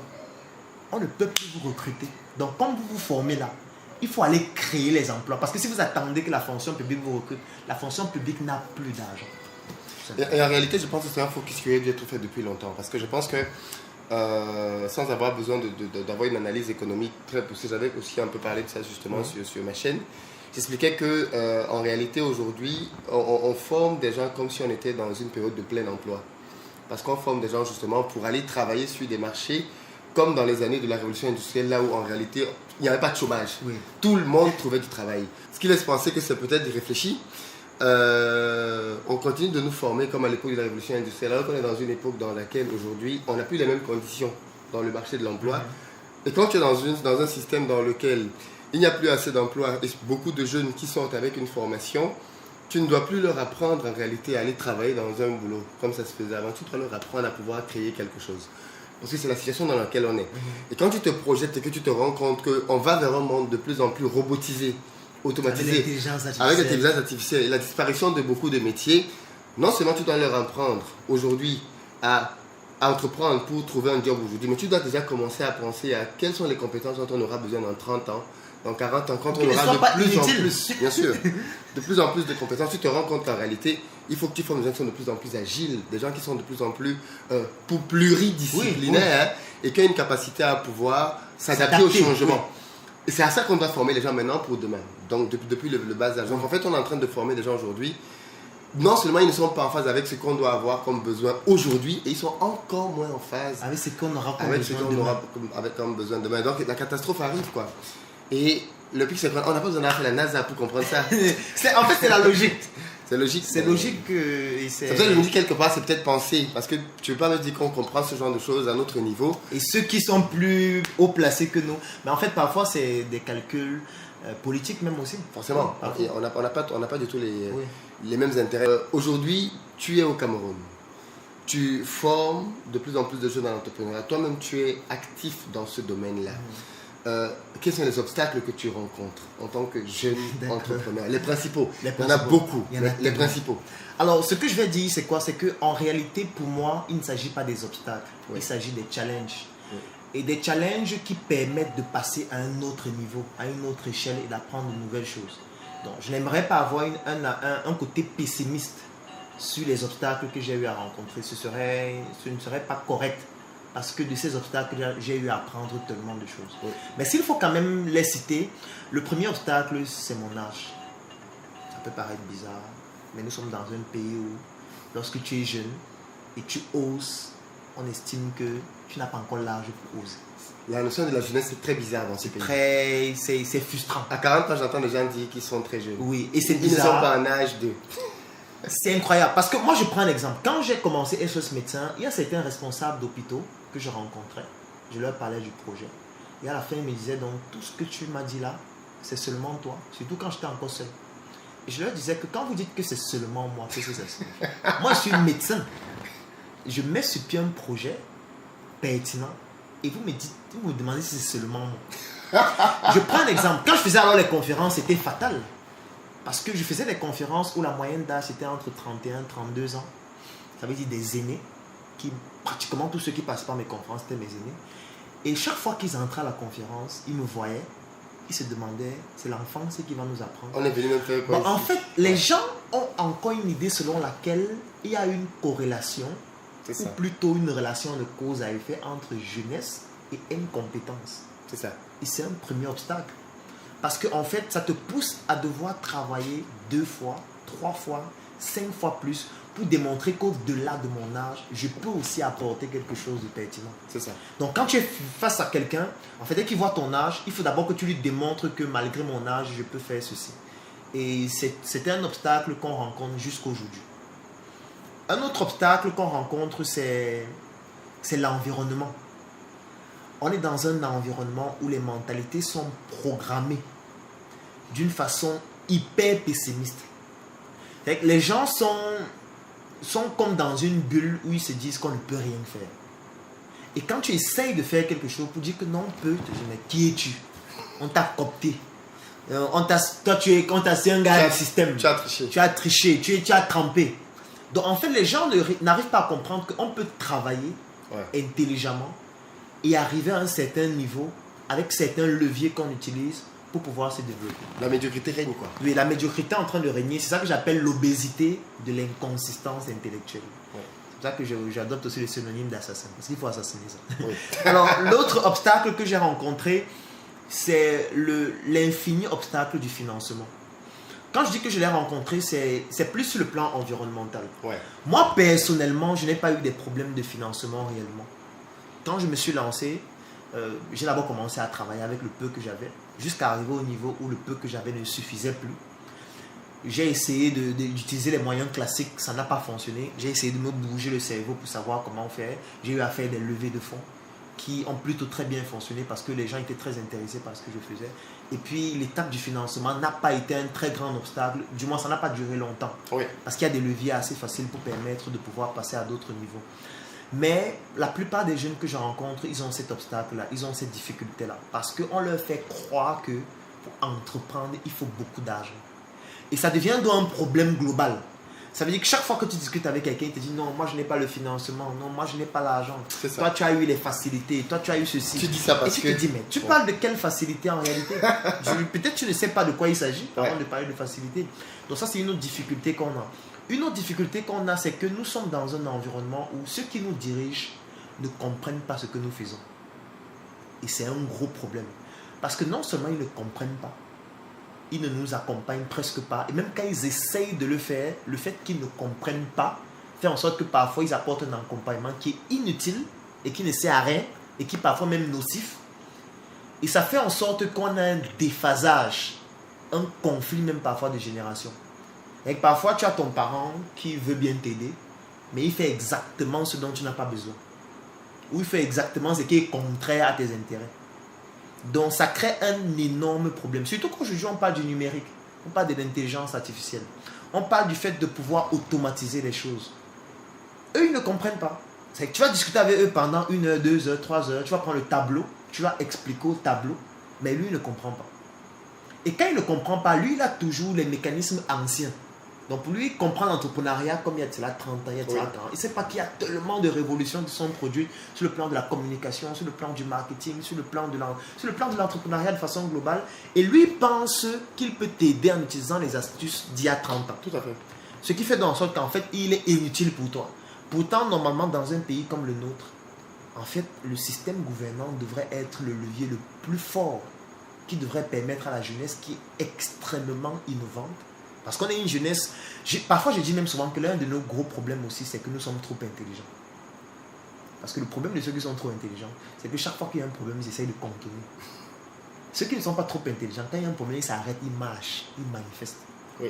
Ils essayent de dire que non, on ne peut plus continuer, il faut que tel parte. Que ceux qui n'ont pas eu l'habitude de trouver des solutions aux problèmes, eux, c'est comme ça qu'eux, ils font.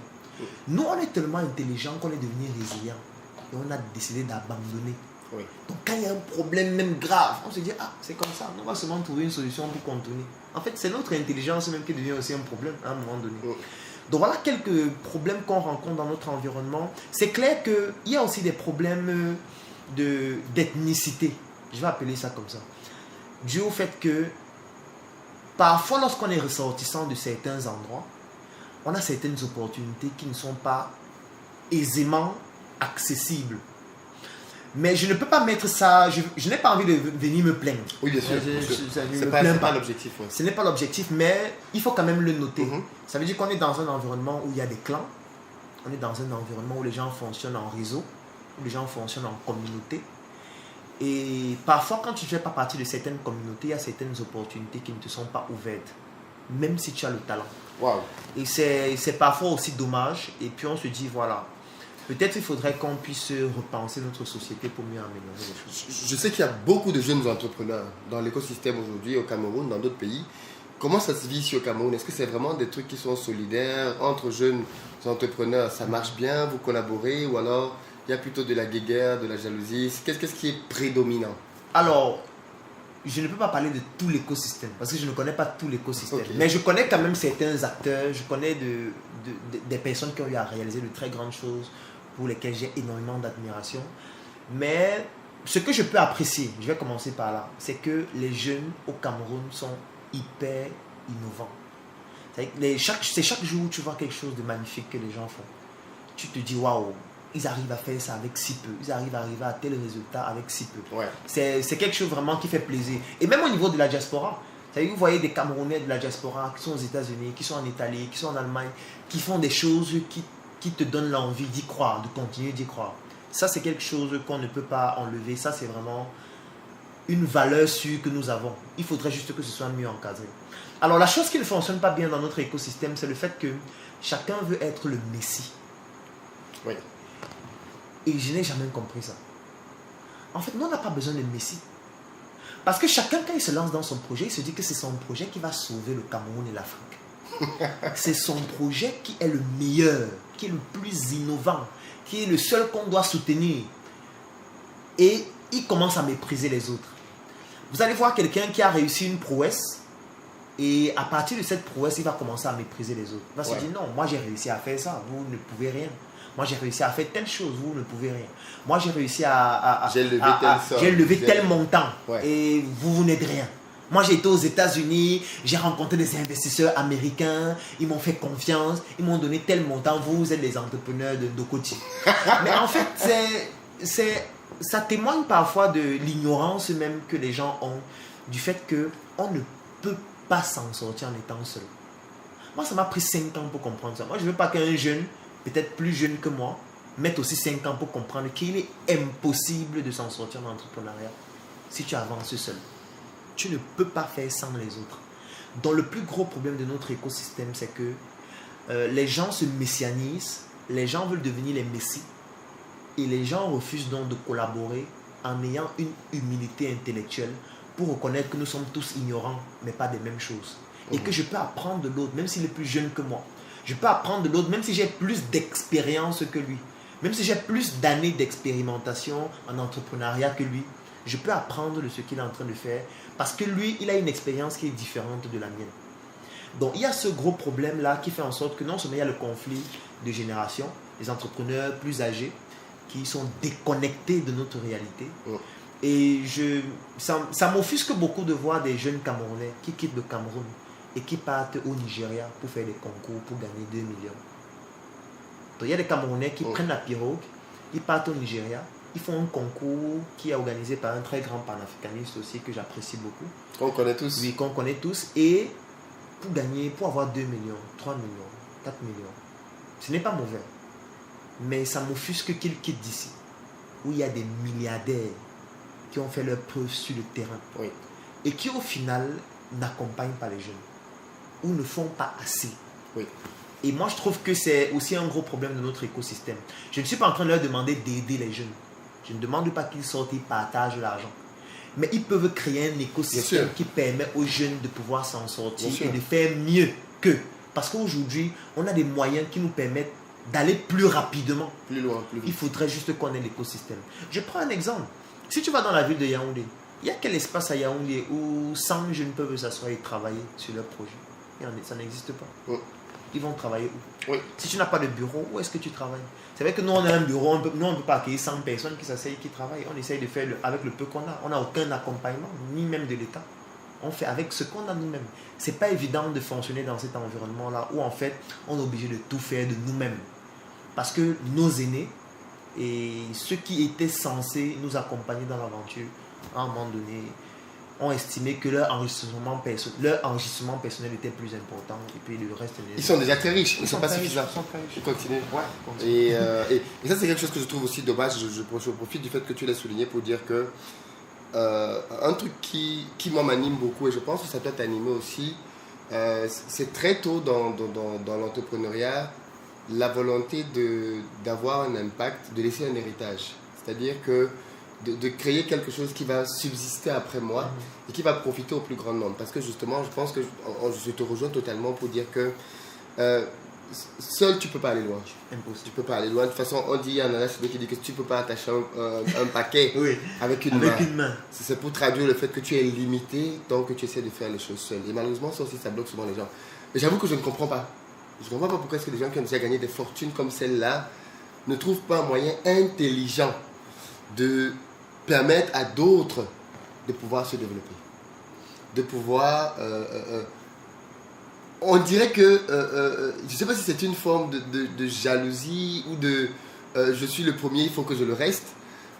Alors qu'en réalité, si Lionel Messi n'aurait jamais été Lionel Messi s'il n'y avait pas Cristiano Ronaldo. Oui, ça, c'est et clair. vice-versa. S'il n'y avait pas eu cette compétition saine. Ils ne seraient jamais devenus l'un et l'autre qu'ils sont devenus. Et on a des champions locaux qui, pour beaucoup d'entre eux, meurent champions locaux parce qu'il n'y avait pas quelqu'un à côté d'eux pour les pousser à devenir champion continental. Tu vois. Or, s'il y avait eu un vrai challenger, ça les aurait poussés à tellement se dépasser qu'ils seraient allés chercher des opportunités de croissance ailleurs. Mais comme ils ont dominé un marché dans lequel il n'y avait personne et que derrière eux, ils ont mis des barrières pour que personne d'autre suive, n'atteigne leur niveau. ils sont restés dans leur confort et eux-mêmes, ils n'ont jamais déployé tout leur potentiel. Et c'est dommage. Mais je suis bien content que des jeunes comme toi et comme moi ne soient pas dans cette logique-là. Non, pas du tout. Et qu'ils ouvrent des portes à d'autres, enfin autant qu'on peut, quoi, parce qu'ouvrir des portes c'est même trop dire, mais qu'ils soient ouverts à partager ce qu'ils savent avec d'autres, parce que même le simple fait de former, en réalité, beaucoup de gens ne comprennent pas que les entrepreneurs sont des personnes très généreuses. Dans le sens où quand un entrepreneur décide de te former, le fait que tu payes ne signifie pas qu'il n'est pas généreux. Il est généreux parce qu'il te donne accès à quelque chose que bien des fois, surtout dans notre contexte, tu n'aurais trouvé nulle part. Et c'est inaccessible. Tu n'aurais pas Où trouvé. est-ce que tu vas trouver ces Donc, informations? tu aurais pu gagner ton argent. C'est pas comme si tu avais le choix entre 150, tu vois. Parce que je dis souvent que les choses qu'on fait, la formation est haute. Si on était dans des pays comme les États-Unis, on serait quasiment inexistant parce que il y a tellement de personnes qui font déjà ça. Mais dans nos contextes à nous, il y a tellement peu de personnes qui font déjà ça. Soit tu as le mec qui flambe ou la fille qui flambe, qui n'a pas de résultat, mais qui se la pète un tout petit peu. Soit ceux qui ont vraiment des résultats. Tu sais que chez nous, on dit pour être heureux, il faut vivre caché. Ils sont effacés. Tu ne les vois jamais. Tu ne les vois jamais. Et les jeunes sont tout le temps dans la mentalité. Et c'est ça qui me gêne vraiment, quoi, dans la mentalité de l'attentisme. De se dire que il faut que l'État, il faut que non. L'État ne... Je veux dire, même si tu vis au Qatar, l'une des pires choses qu'un État puisse faire pour les gens, et ça, je condamne même ça en France, c'est d'être en train d'aider les gens. Je condamne l'aide. C'est-à-dire que autant des personnes qui dans la vie sont dans des situations complexes, handicap, vieillesse, maladie, ok, c'est normal que la société leur donne un coup de main. Tu as tes deux mains, tes deux pieds, tu es valide, tu as un cerveau, tu n'as aucun problème. Tu passes du lundi au vendredi à la sécurité sociale parce que tu attends qu'on t'aide. Cette mentalité-là, je pense que c'est pour moi en tout cas, c'est l'un des sous-bassements de la pauvreté de notre pays et de notre continent. C'est d'avoir fait croire aux Africains qu'ils avaient besoin qu'on les aide. Et qu'on doit toujours les aider. C'est ça. Or, en plus, c'est stupide parce que depuis qu'on nous aide, on s'appauvrit davantage. On s'appauvrit davantage. La situation ne fait que s'empirer. Et on ne fait qu'attendre l'aide. C'est un peu comme si tu fais la ration chez toi et tu prévois que j'ai besoin de 10 000 francs. 7 000 francs va venir du voisin. Et moi, je donne 3 000. Et moi, je donne 3 000. Nos pays font les budgets. On fait le budget de l'année en prévoyant déjà les aides. Vous voyez, la Banque mondiale va aider, le FMI va nous aider à nous développer, ils n'ont aidé personne à se développer. Donc on continue de penser que chez nous en Afrique, ils vont faire ce qu'ils n'ont jamais pu faire nulle part ailleurs. Et ils viennent tous les ans avec leur... soit déjà ils nous aident, mais leurs fonctionnaires viennent être payés. Oui, c'est une comédie. C'est de la comédie. Une comédie, tout simplement. Merci beaucoup Claudel pour cette conversation. Non, c'était très enrichissant Philippe. Et c'est un honneur pour moi, comme je l'ai dit au début. Et vraiment, j'apprécie énormément ce que tu fais. Je suis ta chaîne depuis plusieurs années déjà. Les vidéos, les chroniques, les interviews avec des personnes formidables et extraordinaires. Et je me dis, il faut qu'il y ait de plus en plus de personnes qui fassent ce genre de choses. Ou alors, il faudrait que ce qui existe déjà soit encore plus grand. S'il y a quelque chose qu'on peut faire pour que ça le devienne, on le fera.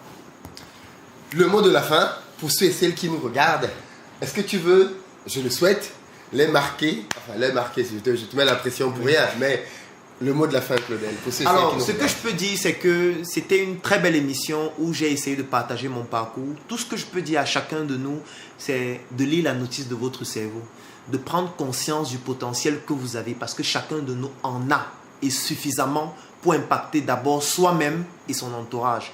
C'est de comprendre qu'il n'y a aucune fatalité dans la vie. Qu'importe la situation dans laquelle vous êtes, il y a toujours un moyen que vous puissiez utiliser qui vous permet de pouvoir remonter la pente et toujours être la meilleure version de vous-même. Donc au final, tout ce que je pourrais dire, c'est n'hésitez pas de vous former. Formez-vous dans tous les domaines possibles qui vous intéressent, parce que plus vous êtes formé et plus vous avez une possibilité de pouvoir regarder les problèmes sur des angles différents. Et quand vous avez la capacité de regarder des problèmes sur des angles différents, ça vous libère et ça vous montre qu'en réalité, les obstacles n'existent plus, parce que chaque obstacle devient une opportunité. Merci beaucoup, Claudel. Waouh, chapeau. Merci beaucoup. Et à dimanche. Oui, à dimanche pour le direct. C'est ça. Avant que la vidéo ne soit publiée. Tout à fait. Okay, merci beaucoup.